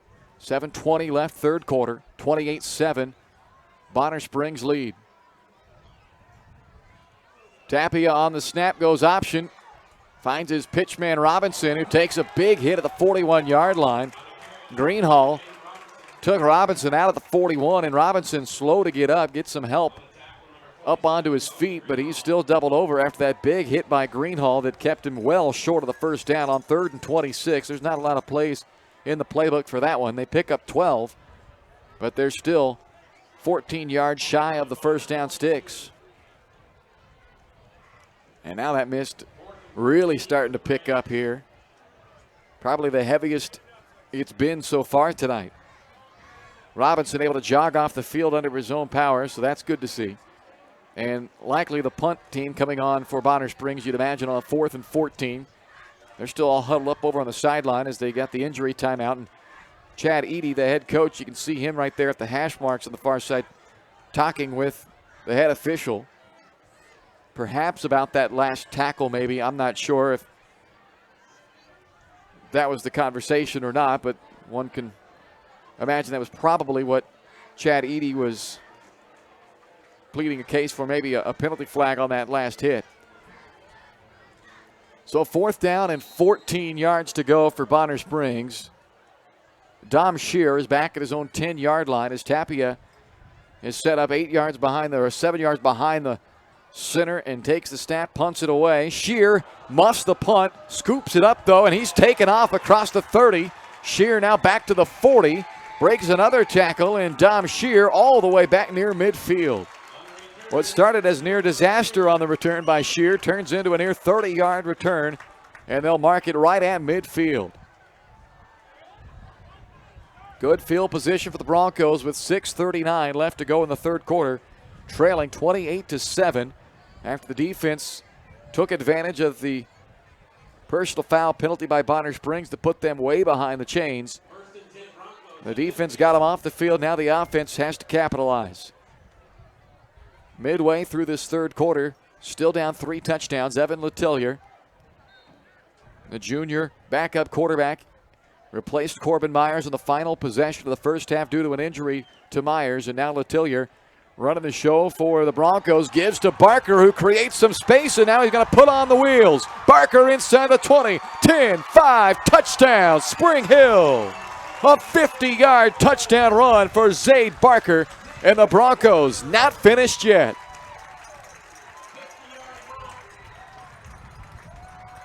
Boy, did they need that. Barker had run for 38 yards in the ball game up until that point, and he rips off a 50-yard gashing touchdown run, his second of the ball game, 7th of the season for Zayd Barker. And the Broncos within 2 scores midway through the third quarter. They've got themselves right back in the ball game.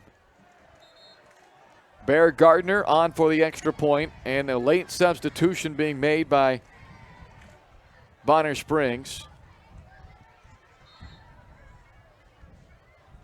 So they've got their 11 on the field now. The snap back is Letillier, does the holding as well, replacing Myers in that role also, and Bear Gardner adds the extra point. They needed it, and they got it. A 50-yard touchdown run by Zayd Barker, and the Broncos are within 2 scores now with 6:28 left in the third. It's Bonner Springs 28, Spring Hill 14 on Spring Hill Sports Live.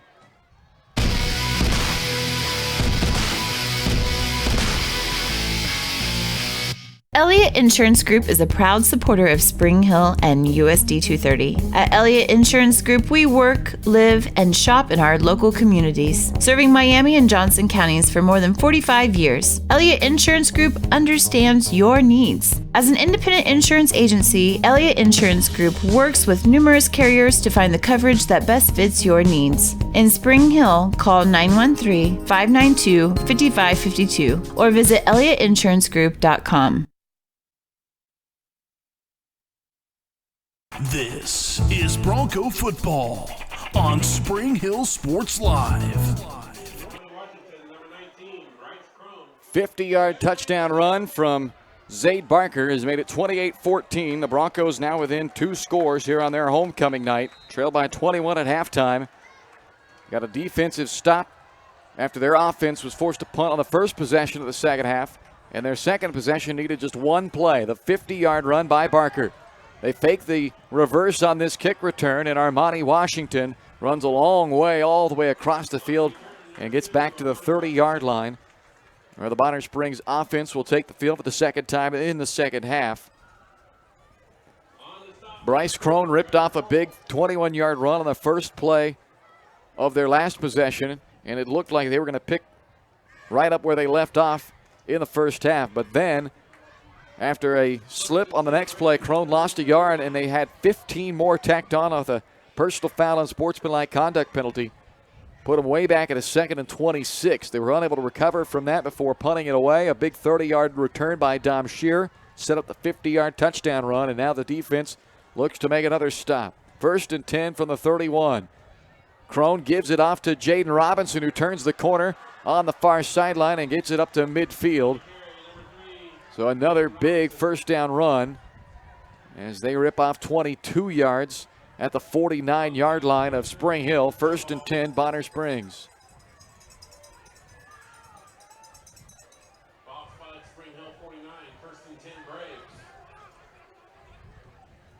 Clock nears that 6-minute mark of this third quarter. Still plenty of time left for Spring Hill. But it starts on the defensive side. Doesn't matter how many times they score if they don't make stops. Crone set to take a direct snap. This time fakes it to Robinson, and Bryce Crone keeps it himself for about 6 yards. Carson Downs on the tackle for Spring Hill at the 43-yard line after the 6-yard run. 2nd down and 4. Over 200 yards and 4 touchdowns in the game for Crone. And he stays in as the Wildcat quarterback, if you will, and keeps it again after the fake to Robinson. Bullies his way forward for a first down at the 38-yard line, a 5-yard run.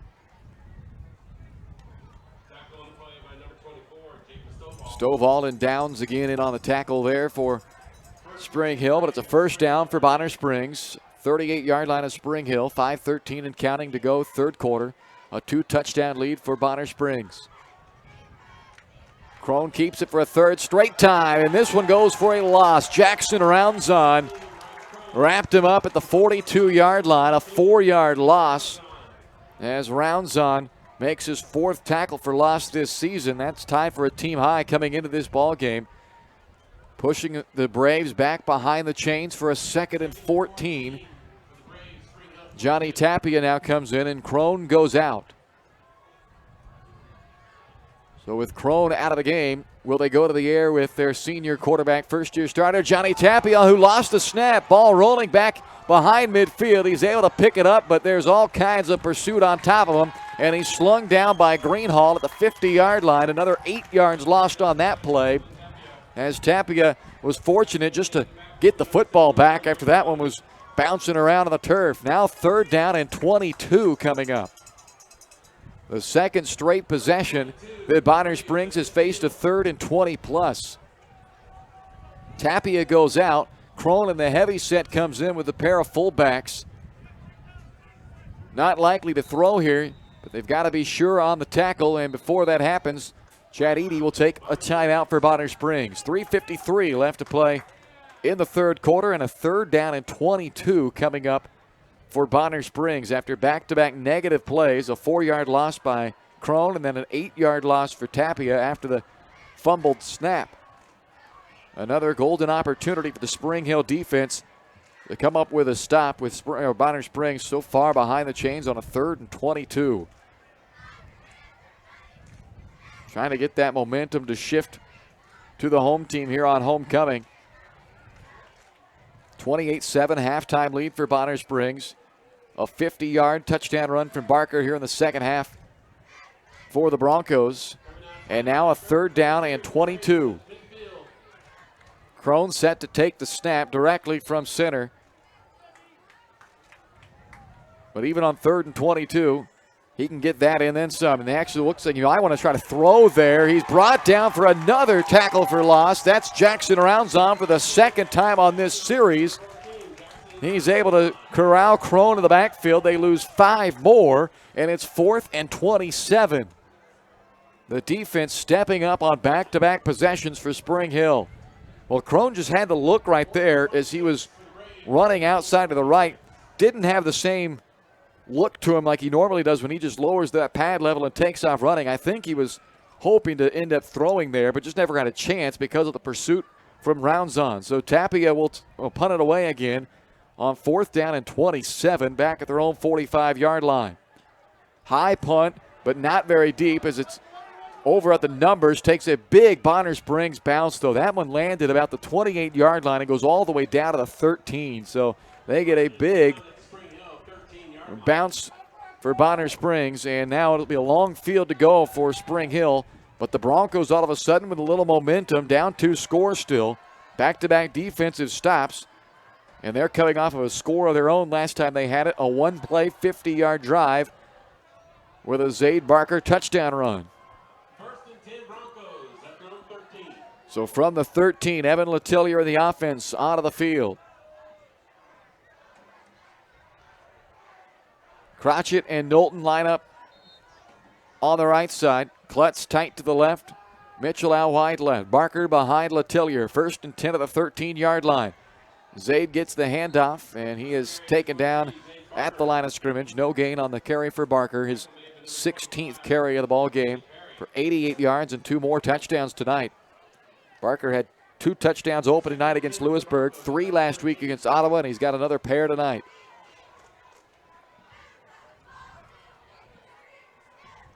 Two and a half minutes to play, third quarter.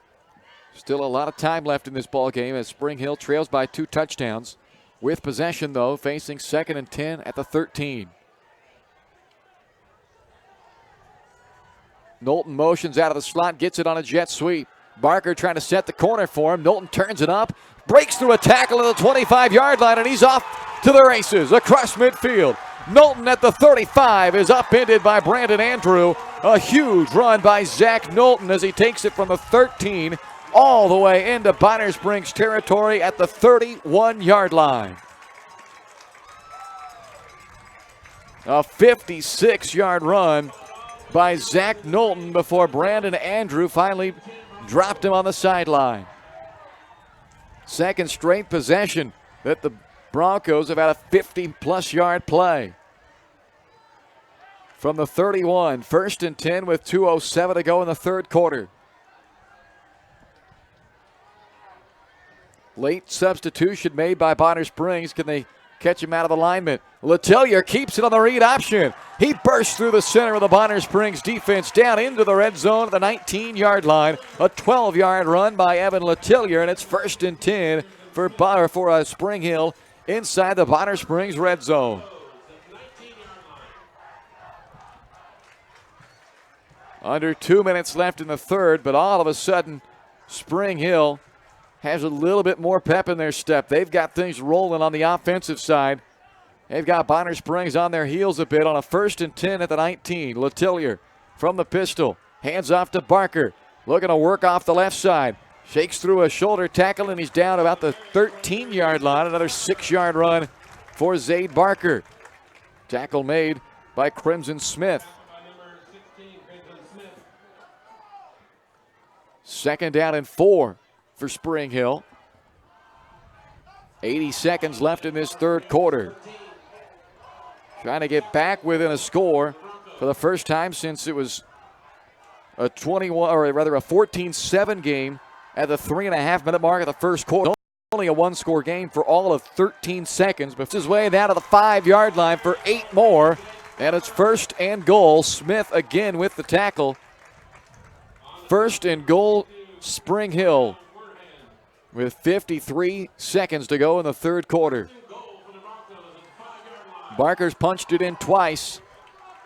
Will they call his number for a third time? Letellier has really run the offense well since coming into this ball game on their final possession of the first half. The offense here in the second half punted on their first possession, but then, thanks to the defensive stop, got them some energy, and they have capitalized. They need 5 more to find the end zone yet again. Letellier pulls it from Barker, and Evan Letellier is in for the touchdown. The ball came out late. The line judge on the near side had already signaled touchdown, though, and Evan Letellier, with his first touchdown run of the season, has pulled Spring Hill back within a score with 21 seconds left in the third quarter. Bear Gardner will try to make this a 7-point game.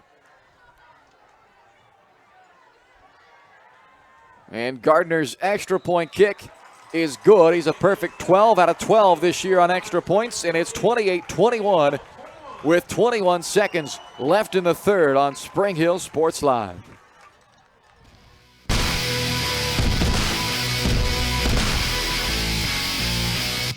Open, flexible, and dedicated to our clients with impeccable customer support. That's why you choose Tri-Century Bank. Have your bank right in your hands with mobile banking, and manage your money from the comfort of your home with convenient online banking. Tri-Century is ideal for your business with competitive rates on loans and credit cards to help meet your goals. For 125 years, Tri-Century Bank has been serving Spring Hill. To learn more, join them for one of their monthly coffees. See upcoming events at tricentury.bank. This is Bronco football on Spring Hill Sports Live. And we've got a new ball game, folks. 28-21. Bonner Springs the lead on top of Spring Hill with 21 seconds left in the third quarter.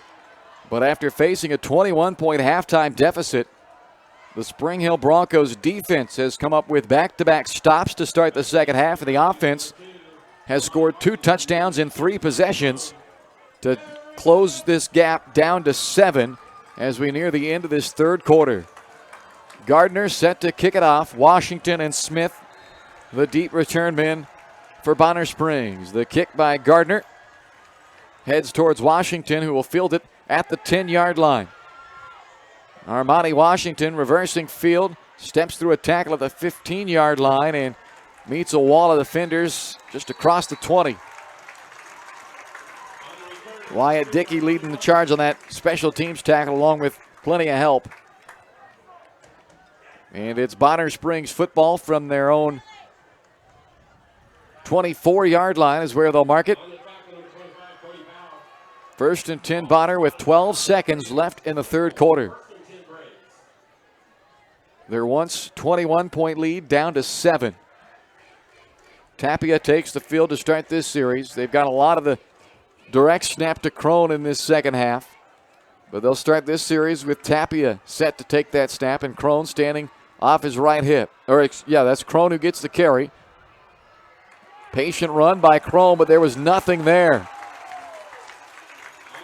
Bonner Springs Spring Hill able to shut down that Bonner Springs run as Jackson Rounds led the charge again.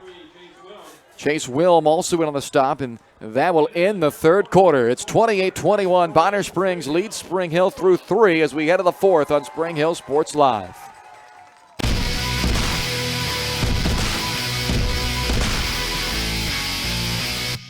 Elliott Insurance Group is a proud supporter of Spring Hill and USD 230. At Elliott Insurance Group, we work, live, and shop in our local communities, serving Miami and Johnson counties for more than 45 years. Elliott Insurance Group understands your needs. As an independent insurance agency, Elliott Insurance Group works with numerous carriers to find the coverage that best fits your needs. In Spring Hill, call 913-592-5552 or visit elliottInsurancegroup.com.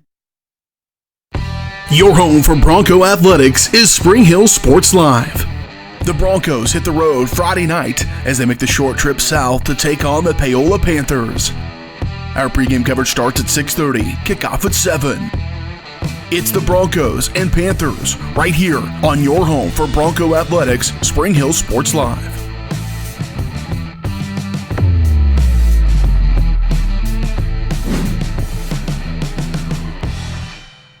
This is Bronco football on Spring Hill Sports Live.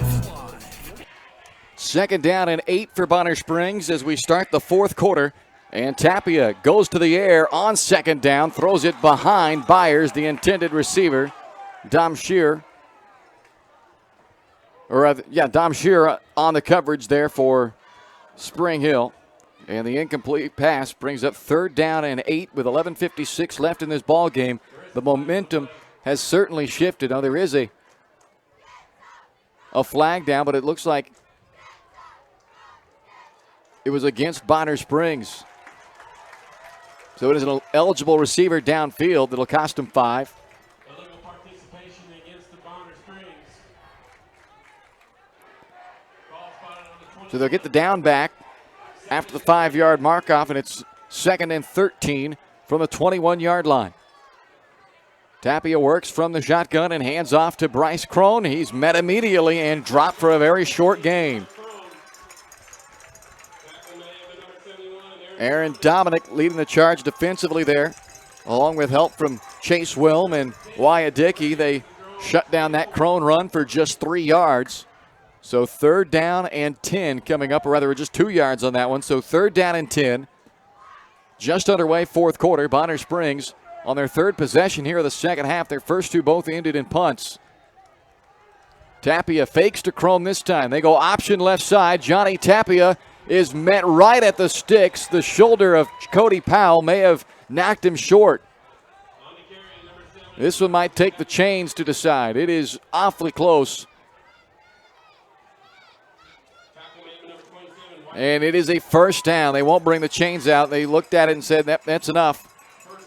So a 10-yard run from Johnny Tapia on 3rd and 10. And it's 1st down and 10 now for Bonner Springs at the 34-yard line.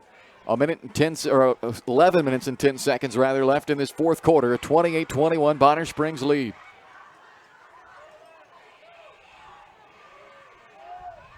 Tapia stays at the shotgun, and they're taking a long time here, letting that play clock run down.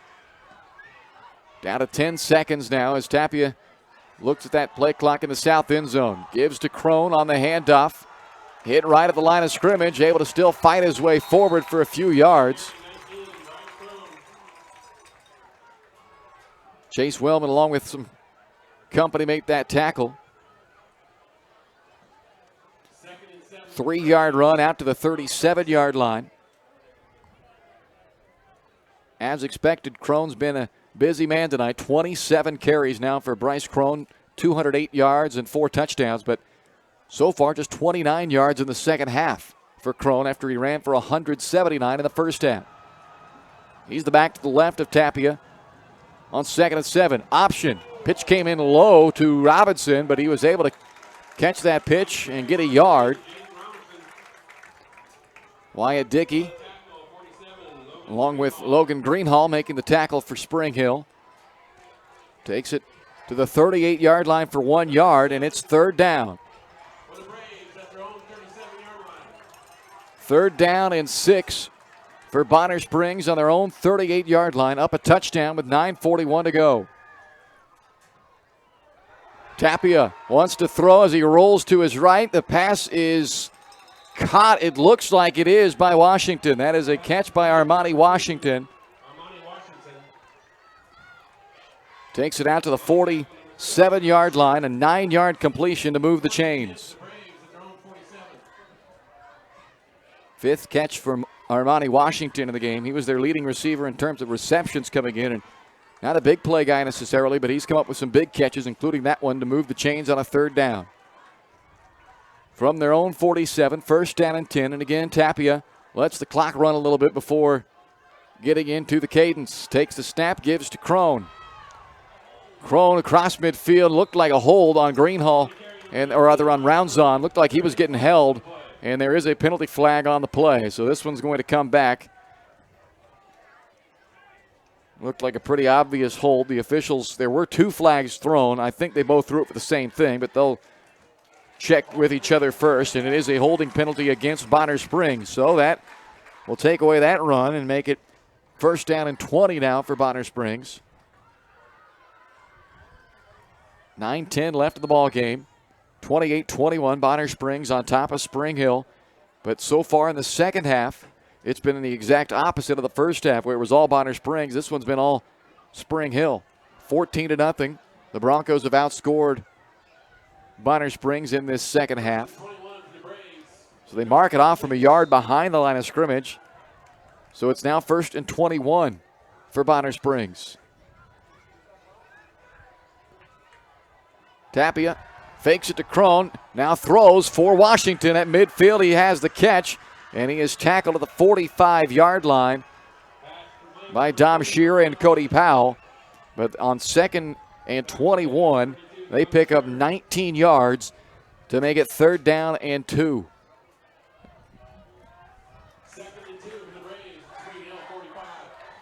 Or rather, it was the yard marker said 2nd down, but correct, after that holding penalty, it was still 1st down. So now it's 2nd down and 2. Brandon Sanders comes in late off the sideline to line up as the tight end for Bonner Springs. Crone is standing behind the center to take a direct snap. Plows straight forward on 2nd and 2. It's maybe 3, but it is enough for a 1st down for Bonner Springs. As right now they're not only moving the football, but they're playing a clock game.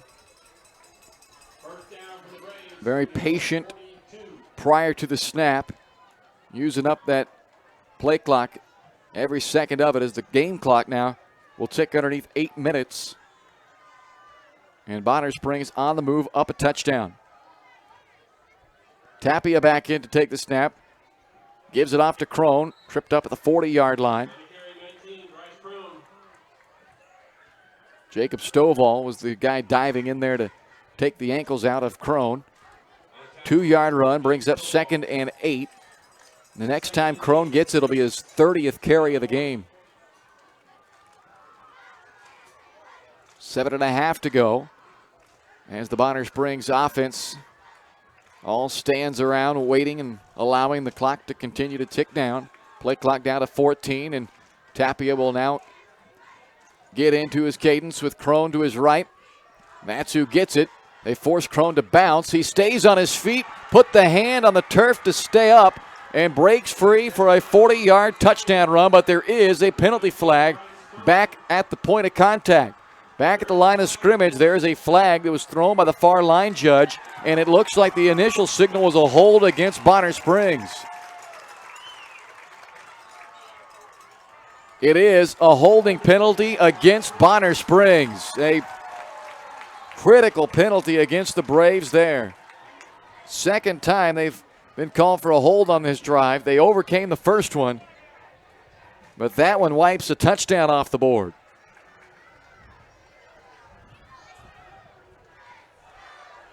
Second down and 18 coming up now. Just across midfield, the Spring Hill 48-yard line. 7 minutes and change to go in this ball game. Bonner Springs leading Spring Hill 28-21. Call it second down and 16 for Bonner.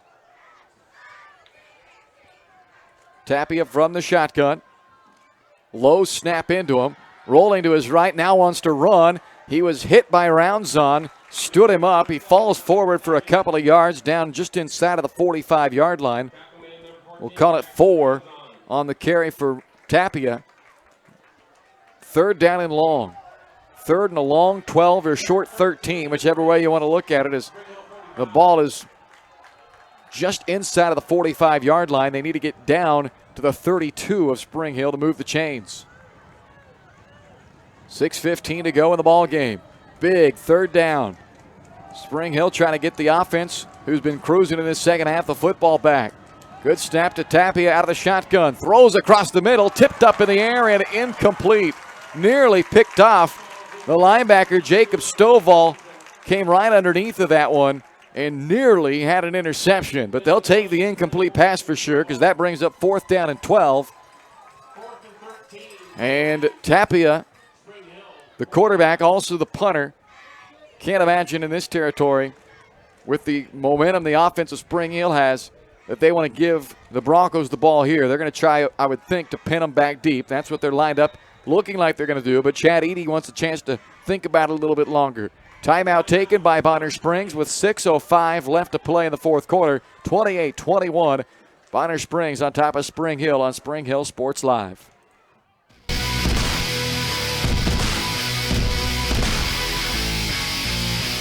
Weitzel Optometry Vision Source has been the leader in optometry services and vision care in Spring Hill for more than 20 years. Weitzel Optometry offers comprehensive eye care, as well as the latest, most popular lenses and frames for Spring Hill and the surrounding communities. Experience modern eye care with advanced diagnostic technology and vision correction products. And with the experience of Doctors Weitzel and Bloodgood, you're sure to see the results you're looking for. To schedule your appointment, call Weitzel Optometry Vision Source at 913-592-2020.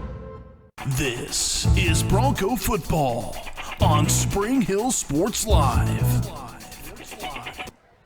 6:05 left to play in the fourth quarter. Bonner Springs leading Spring Hill 28-21. A big 4th down and 12 coming up for the Bonner Springs offense. And they have gone away from the punt decision. Now they're lined up more in what looks like a conventional offensive set.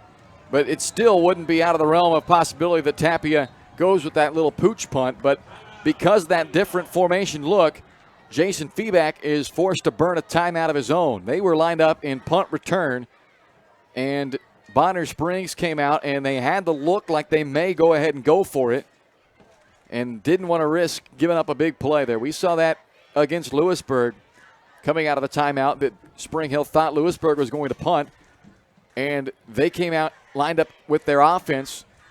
Spring Hill did not take a timeout. That was a 4th, and I don't remember exactly how many yards. It was a 4th and 20 plus, though. And they hit them for a 30-yard bomb down the middle for a first down. Easier to stomach because they ended up winning that ball game still. But Jason Feeback could not risk that happening again here.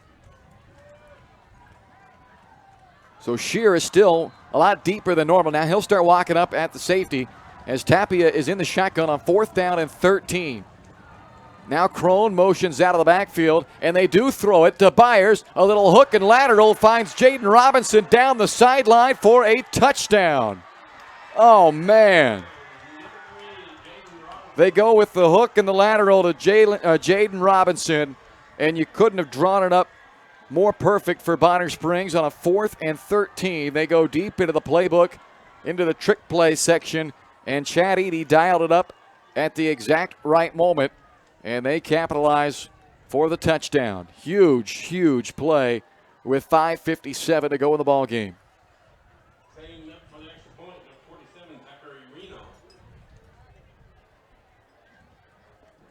Zach Reno on for the extra point. Marino's extra point is up, and it is good to make it 35-21. Bonner Springs leads Spring Hill with 5:57 to go in the fourth quarter on Spring Hill Sports Live.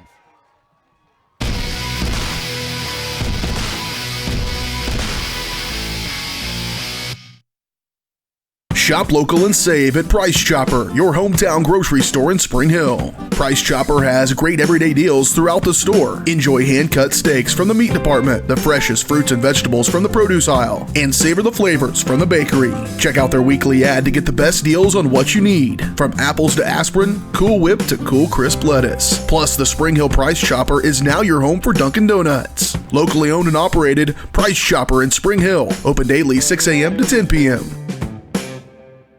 This is Bronco football on Spring Hill Sports Live. The old hook and lateral goes for a touchdown for Bonner Springs with 5:57 left in the ball game. And they have pushed the lead back up to 2 scores at 35-21. Jaden Robinson took the toss from Byers, who made the catch.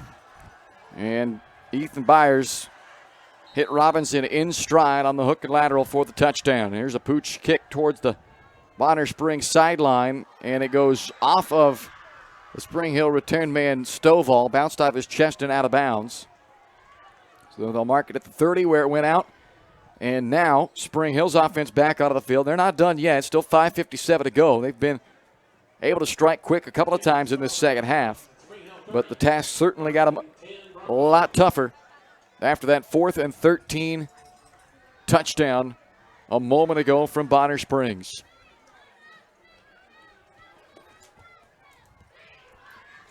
Evan Letellier takes the offense out of the field, and Barker's been their go-to guy, but perhaps going to have to air it out a little bit with under 6 to play and down 2 touchdowns.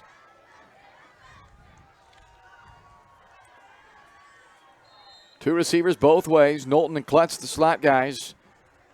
Mitchell and Crotchett, the outside receivers. They go with Barker on the ground on first down. And Zaid Barker crosses the 35 to the 36-yard line. Carnell Warehorn makes the tackle. First down run of another 6 yards, but wipe it off. A hold against Spring Hill. So that will take that run away and push the ball back to the 26-yard line where it'll be first down and 14. First and 14 for the Broncos at their own 26. Just the 4th penalty tonight against Spring Hill. But not helpful when you're trying to chase 2 scores with less than a half a quarter to do it. First and 14 now.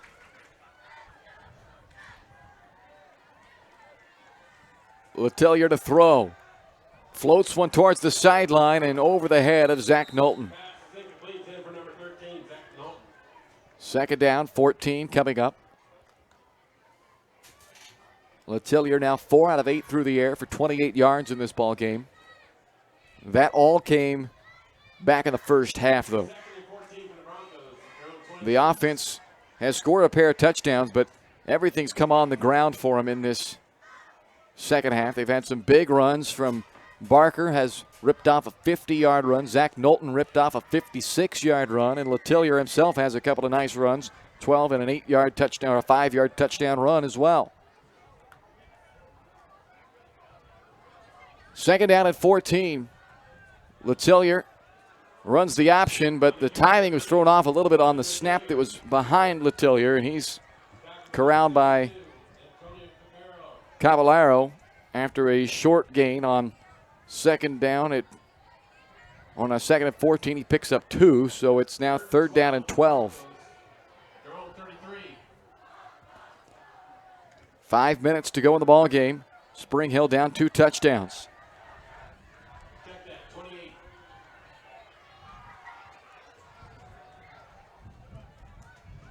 Letellier from the shotgun, wants to throw the screen, and it's off the fingertips of Knowlton, incomplete. They had it set up. Bonner Springs came bursting through there. Exactly what you want to throw that screen behind them, but they can't hook up. And it'll be 4th and long with 4:48 to go. Greenhall's coming on, and it looks like Bonner Springs is going to, or rather, Spring Hill is going to punt it away. Down 2 touchdowns with 4:48 to go in the ball game.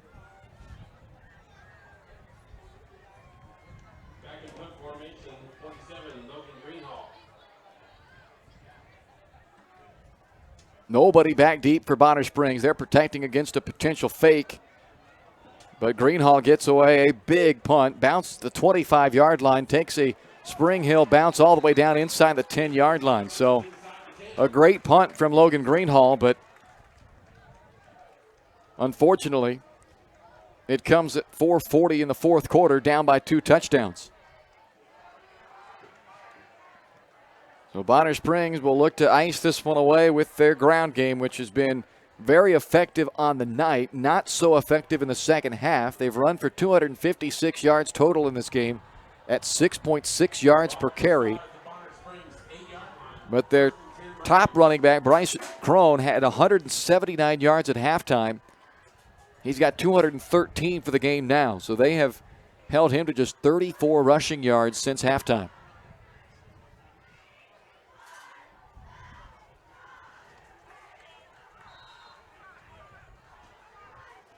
First down and 10 at the 8-yard line. Can the defense come up with a miracle play and get them a chance to still win this ball game? Crone says, hey, I need somebody out here in the backfield with me. And now Armani Washington comes on late. He'll set up over at the wing back on the left side. And Crone keeps the ball himself on the direct snap for 2 yards after the 10. 30 carries, 215 yards, and 4 touchdowns for Bryce Crone tonight. He's gone over 200 for the second straight year against Spring Hill. 5th time in his career going over 200 yards. Matched a career high with 4 touchdowns tonight, which he set last week in their win over Eudora. Letting the play clock run. That's why you see him just standing around here waiting. Now the play clock down to 7. They'll snap to Crone. Breaks a couple of tackles, and he's in open space at the 30. Dom Shear jumps onto his back, and he carries him out of bounds at the 43-yard line. It's a 33-yard run for Crone, basically matching his entire second half output prior to that carry on that one rush right there. Puts him to 248 yards of the ball game now. 22 shy of his career high with 3:51 left to play in the ball game. Bonner Springs up 35-21 from the 42-yard line. It's first down and 10. Again, direct snap to Crone. And once again, he just plows his way forward out to the 49-yard line for 7.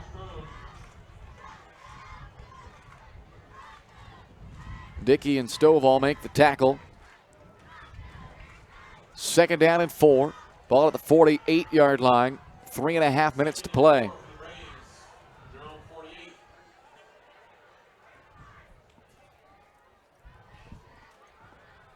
Still 18 of the play clock as the Bonner Springs guys wait and wait and wait. Now Crone gets ready, takes the snap, and chooses the left side for a first down. Taken out by Powell at the 45-yard line. Another 7-yard run.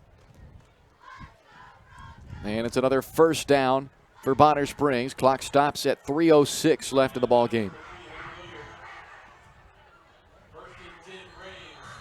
And now they'll wind it as the chains get set. Just the play clock, I guess, though. Game clock stays 3:06. So now it doesn't make sense to wait for the play clock to run down. Game clock's not running, but I'll give Bryce Crone the benefit of the doubt. He may just be tired and thinking, you know what? We just want the time to rest. Chad Eady will take his final timeout. 3:06 left in the ball game. Bonner Springs 35, Spring Hill 21 on Spring Hill Sports Live.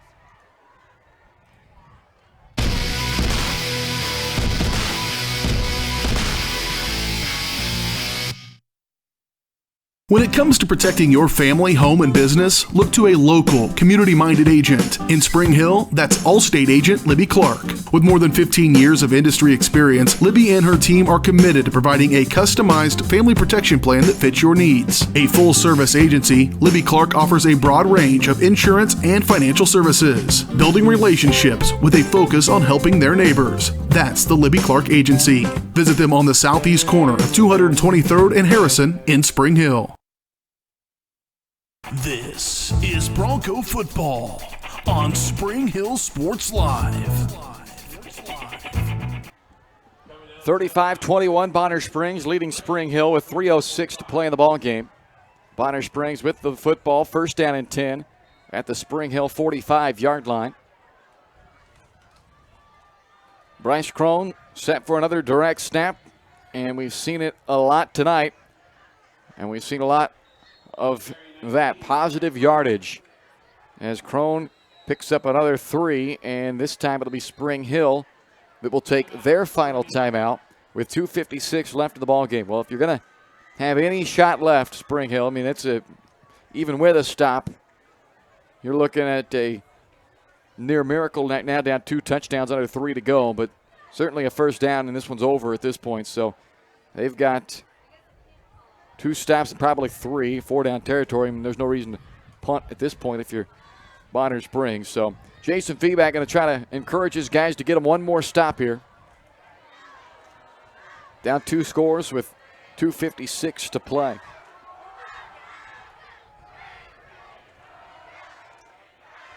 Some final scores from the Frontier League tonight. Lewisburg gets into the win column with a 38-12 win against Baldwin. First win of the year now for Lewisburg. They get to 1-2. Baldwin dropping to 0-3. It's the only Frontier League final I see so far.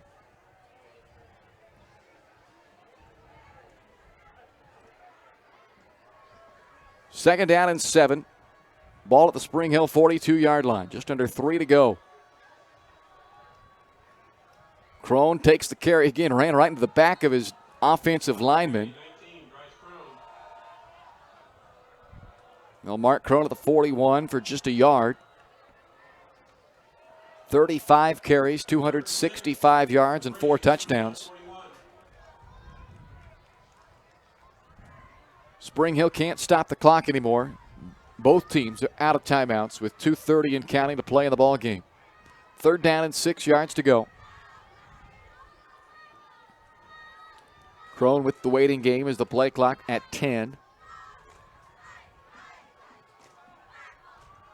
Sweep out to the right side, and Crone lost the football. It's scooped up by Spring Hill's Hunter Williard. Williard is loose and dragged down by Parks at the 39-yard line, and there's still a shot for Spring Hill after that one. Oh, man. A penalty flag has been thrown as well at the end of the play. A flag came in at the end of that play. Williard nearly took that one to the house. That would have been something. But still, a sudden change situation, and with 2:07 to go, and they are going to be within striking distance because this 15-yard penalty looks like it's against Bonner Springs.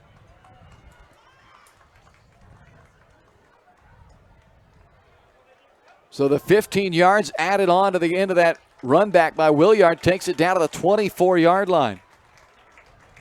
Third lost fumble in the game for Bonner Springs. Not many teams can go -3 in the turnover margin and lead by 2 scores with 2 minutes to go, but that's the case tonight to this point for Bonner Springs. But now Spring Hill all of a sudden with a chance here. Down 14, 2:07 to go. 24 yards away from the end zone. Evan Letellier in the pistol.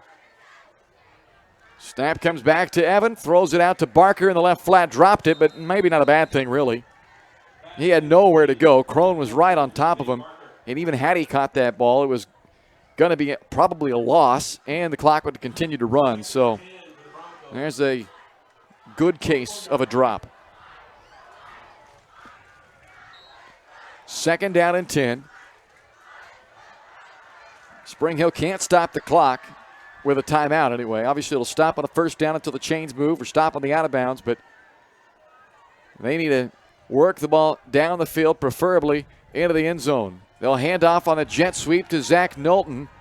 And Knowlton is wrestled down at the 21-yard line, just a 3-yard run. Clock will continue to run. They've got to get up there in a hurry now. Offense looking towards the sideline to try to get the play call. Clock down to 1 minute and 43 seconds. 3rd down and 7 at the 21-yard line. Letelier gets the snap, straight drop, throws down the middle, and it's off the hands of Knowlton, incomplete in the end zone. He broke free, uncovered, but Letelier and Knowlton could not quite hook up. We've seen multiple drops in this game by the Spring Hill receivers. It's a tough night with the heavy miss, the wet ball. But, man, they need somebody to come up with a catch right here. 4th down and 7 from the 21-yard line with a minute 32 left in the ball game. Spring Hill down by 14. They got to convert here first and then worry about the rest of the recipe for this comeback. 4th down and 7 from the 21. Good snap to Letelier. Good pickup block by Barker, and this pass sails over the head of Knowlton, incomplete. And they'll turn it over on downs. So with 1:28 to go, Spring Hill can't capitalize after the gift turnover from Bonner Springs. When it looked all but over, Bonner Springs left the door cracked open just a bit. But the comeback attempt ends at the 21-yard line on an incomplete 4th down pass. And now all Bonner Springs will need to do is kneel on it and in this ball game. They're not lined up in a traditional victory formation. They'll run with Crone. Crone to the 25-yard line. They'll mark it at the 24 for 3. Spring Hill can't stop the clock. They don't have any timeouts remaining.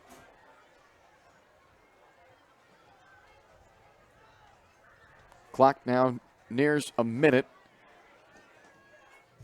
And it'll be right at the time. If this play takes more than a second, it will allow them to run the clock out the rest of the way. If they take it all the way down at the snap, they don't, though. They snap it with 7 still on the play clock.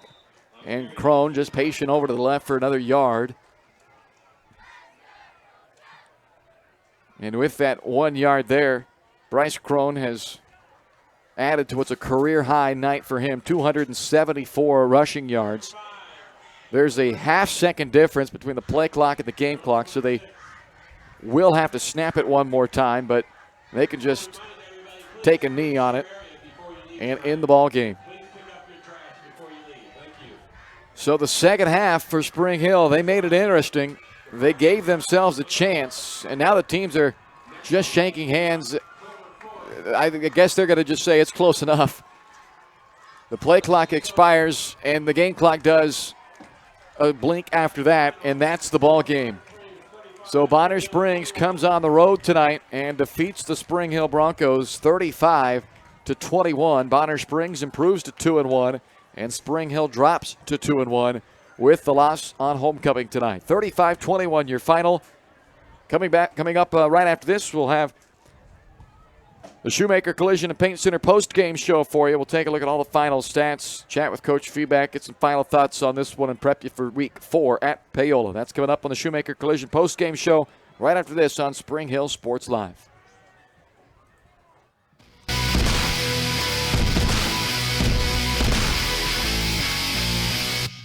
A great collision on the field? Awesome. An awesome collision on the road? Not so great. If that bad play does come your way, take your car to Shoemaker Collision and Paint Center. As Kansas City's premier auto collision repair center, they work on all makes and models, even RV, marine, aviation, motorcycles, and more. Shoemaker Collision offers free estimates and loaners, plus they will work with all insurance companies. Get your ride back in the game. Learn more at shoemakercollision.com or call 913-592-0095. Open, flexible, and dedicated to our clients with impeccable customer support. That's why you choose Tri-Century Bank. Have your bank right in your hands with mobile banking and manage your money from the comfort of your home with convenient online banking. Tri-Century is ideal for your business with competitive rates on loans and credit cards to help meet your goals. For 125 years, Tri-Century Bank has been serving Spring Hill. To learn more, join them for one of their monthly coffees. See upcoming events at tricentury.bank. Shop local and save at Price Chopper, your hometown grocery store in Spring Hill. Price Chopper has great everyday deals throughout the store. Enjoy hand-cut steaks from the meat department, the freshest fruits and vegetables from the produce aisle, and savor the flavors from the bakery. Check out their weekly ad to get the best deals on what you need, from apples to aspirin, Cool Whip to cool crisp lettuce. Plus, the Spring Hill Price Chopper is now your home for Dunkin' Donuts. Locally owned and operated, Price Chopper in Spring Hill. Open daily 6 a.m. to 10 p.m. Your home for Bronco Athletics is Spring Hill Sports Live. The Broncos hit the road Friday night as they make the short trip south to take on the Paola Panthers. Our pregame coverage starts at 6:30, kickoff at 7. It's the Broncos and Panthers right here on your home for Bronco Athletics, Spring Hill Sports Live.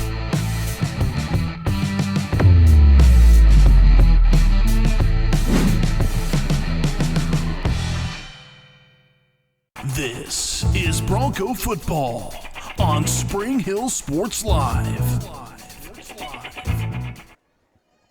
Welcome inside the Shoemaker Collision Postgame Show on Spring Hill Sports Live as Bonner Springs hands Spring Hill their first loss of the season tonight, 35-21, the final on homecoming in Spring Hill this evening.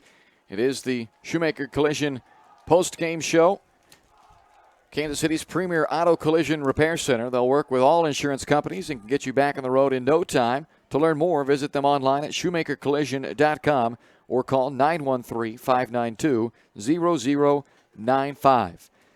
Now, this game was all of a sudden a ball game again in the second half after Bonner Springs led 28-7 at halftime.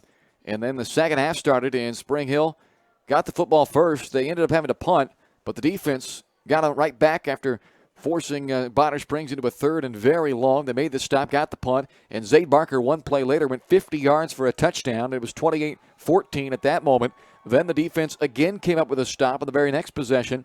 Spring Hill got the ball back, put together a nice drive, a big 56-yard run by Zach Knowlton, spurred it, and then Evan Latillier with a 5-yard touchdown run capped it off. And all of a sudden, with 21 seconds left in the third quarter, it was a one-score game again at 28-21. It remained that way midway through the fourth quarter when Bonner Springs faced a decision on 4th down and 13 from just across midfield.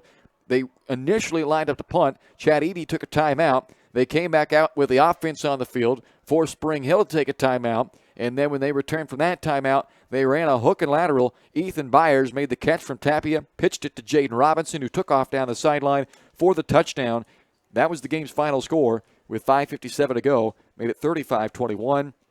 And that would prove to be the final, although another late opportunity came for Spring Hill after Bonner Springs fumbled with just under 3 minutes to go. Hunter Williard picked it up, nearly took it to the house, was tripped up at the 39. They got 15 more on a penalty, and from the 24-yard line with 2.5 minutes to go, they had a shot at it, but failed on a 4th down and 7 from the 24 and turned it over on downs, which ultimately ended the ball game. So the final score tonight, 35-21, Bonner Springs with the victory. Take a quick timeout, come back with your final stats on this one from the Shoemaker Collision and Paint Center postgame show on Spring Hill Sports Live.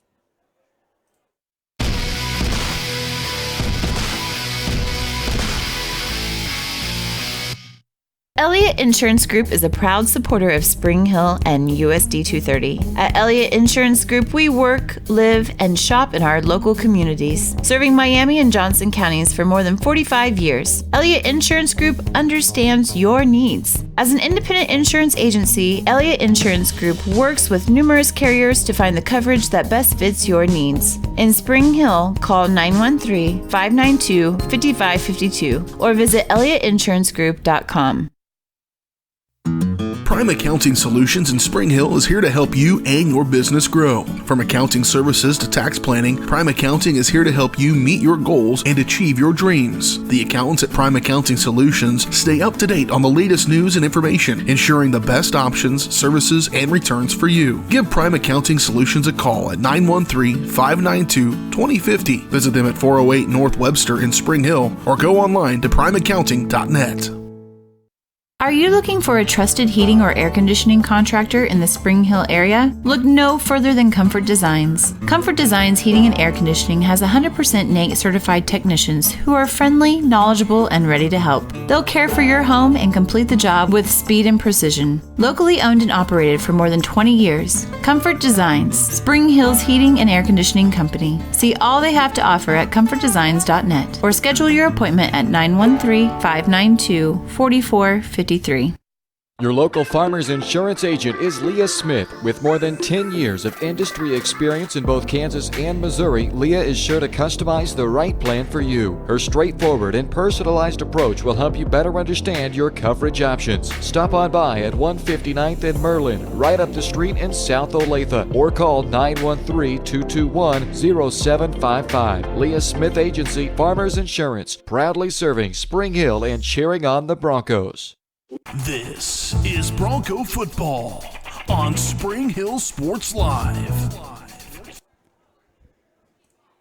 Welcome back inside the Shoemaker Collision and Paint Center Postgame Show. Final score tonight from Spring Hill. Bonner Springs 38, Spring Hill Broncos 21. Let's take a look at the final stats totals. Spring Hill 255 yards of offense, only 43 through the air, 212 on the ground. Bonner Springs tallied up 504 yards of offense in this game, 317 rushing, 187 through the air.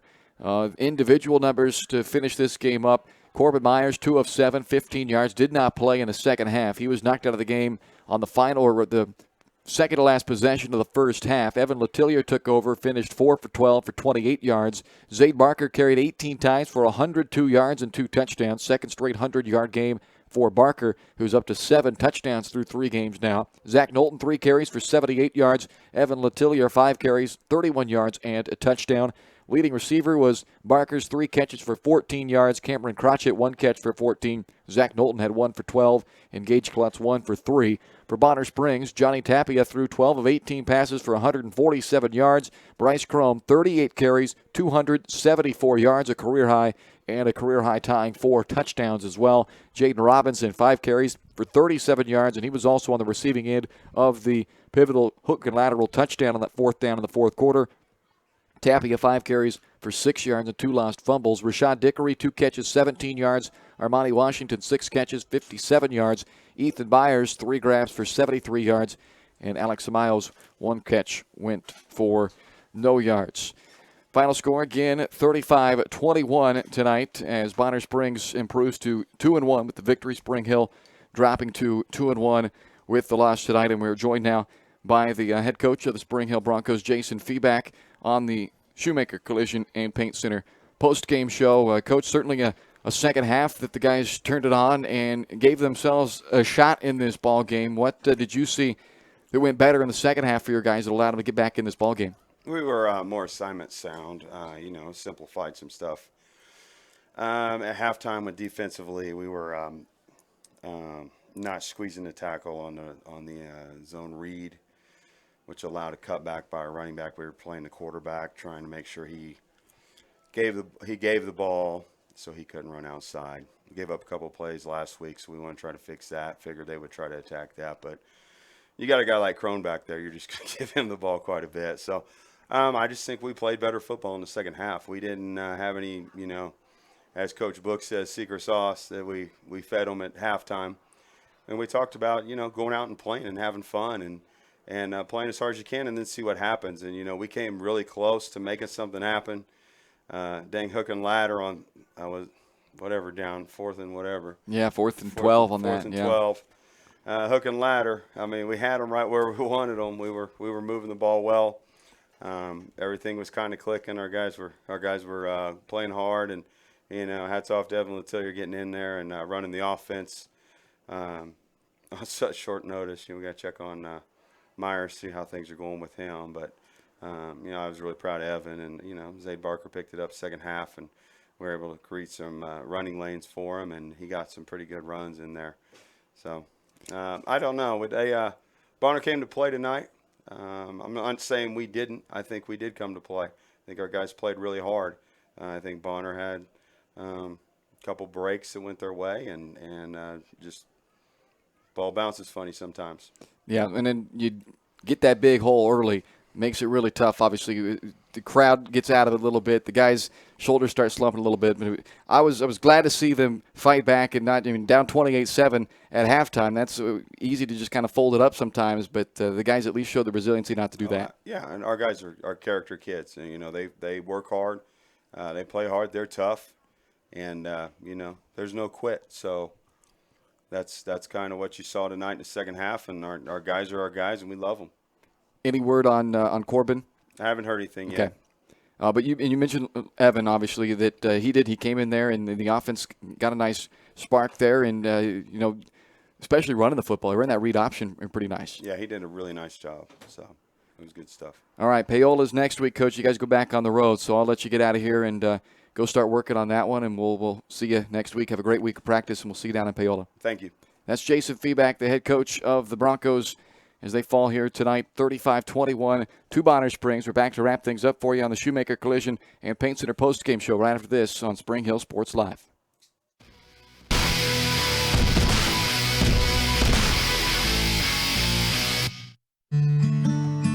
What if grass wasn't just for mowing? What if all the games weren't on TV? What if you saw the grandkids on more than just holidays? What if you got out of the house more often, maybe for good? Cedar Lake Village Senior Living. Life is how you live, not just where. To learn more, call 888-508-2022. When it comes to protecting your family, home, and business, look to a local, community-minded agent. In Spring Hill, that's Allstate agent Libby Clark. With more than 15 years of industry experience, Libby and her team are committed to providing a customized family protection plan that fits your needs. A full-service agency, Libby Clark offers a broad range of insurance and financial services, building relationships with a focus on helping their neighbors. That's the Libby Clark Agency. Visit them on the southeast corner of 223rd and Harrison in Spring Hill. Whitesell Optometry Vision Source has been the leader in optometry services and vision care in Spring Hill for more than 20 years. Whitesell Optometry offers comprehensive eye care, as well as the latest, most popular lenses and frames for Spring Hill and the surrounding communities. Experience modern eye care with advanced diagnostic technology and vision correction products. And with the experience of Doctors Whitesell and Bloodgood, you're sure to see the results you're looking for. To schedule your appointment, call Whitesell Optometry Vision Source at 913-592-2020. A great collision on the field? Awesome. An awesome collision on the road? Not so great. If that bad play does come your way, take your car to Shoemaker Collision and Paint Center. As Kansas City's premier auto collision repair center, they work on all makes and models, even RV, marine, aviation, motorcycles, and more. Shoemaker Collision offers free estimates and loaners, plus they will work with all insurance companies. Get your ride back in the game. Learn more at shoemakercollision.com or call 913-592-0095. This is Bronco football on Spring Hill Sports Live. Final score tonight, 35-21. The Bonner Springs Braves on the road pick up the victory over the Spring Hill Broncos, dropping the Broncos to 2-1. Bonner Springs improves to 2-1. Same records for both in the Frontier League standings now after this one tonight. Lewisburg gets their first win of the year, 38-12 over Baldwin. That's the only final that's come through so far out of the other Frontier League games. But Payola, they were cruising over Ottawa. They're on their way to a 3-0 start. That's who Spring Hill will see next week on the road. Tonganoxie was up 3 touchdowns and pitching a shutout over Eudora at halftime, so that's pretty safe looking there that they're headed to a 3-0 start, 2-0 for both those teams inside the Frontier League. So that leaves 3 undefeated teams in the league still, Piper, Payola, and Tonganoxie. As Piper was playing out of the league tonight against Atchison. They were up big in that one also earlier that I saw, but of course that's a non-Frontier League game. But Piper, Payola, and Tongi all 2-0 in the league now. Spring Hill and Bonner drop in and improve, whichever way. Visit to Payola. The Broncos will look to get back in the win column against the number 4 ranked Paola Panthers, who are 3-0 on the year. Spring Hill just 3-25 against Paola since '93. Last win was 3 years ago. They also won in Paola last in 2014. So that's what they'll be looking to do coming up on Friday night. We'll have it for you here on Spring Hill Sports Live. For my partner, Caden Carbajo, who is on the camera once again tonight, I'm Bryce Kessler. Your final score one final time from Spring Hill tonight. Bonner Springs 35, the Spring Hill Broncos 21. You've been watching the Shoemaker Collision at Paint Center Postgame Show on your home for the Broncos, Spring Hill Sports Live. It's time for Spring Hill High School football. He's in the slot again to the right. Myers gets the snap. Standing tall in the pocket, going to take the shot down the seam. Klutz is there for a touchdown. Spring Hill. Barker up the middle. Nice jump cut out to the right behind his center, Denver Gardner, who had the middle linebacker tied up. And Barker is in for a 9-yard touchdown. Spring Hill Sports Live is brought to you by Comfort Designs Heating and Air Conditioning, Price Chopper, Kim Thompson at Prudential Financial, the Spring Hill Recreation Commission, Shoemaker Collision and Paint Center, Cedar Lake Village, Crown Realty, the Elliott Insurance Group, Prime Accounting Solutions, Farmers Insurance, Leah Smith Agency, Tri-Century Bank, Allstate, Libby Clark Agency, the Spring Hill Chamber of Commerce, Spring Hill Fitness, Perfect Detail Salon, and Whitesell Optometry. 5.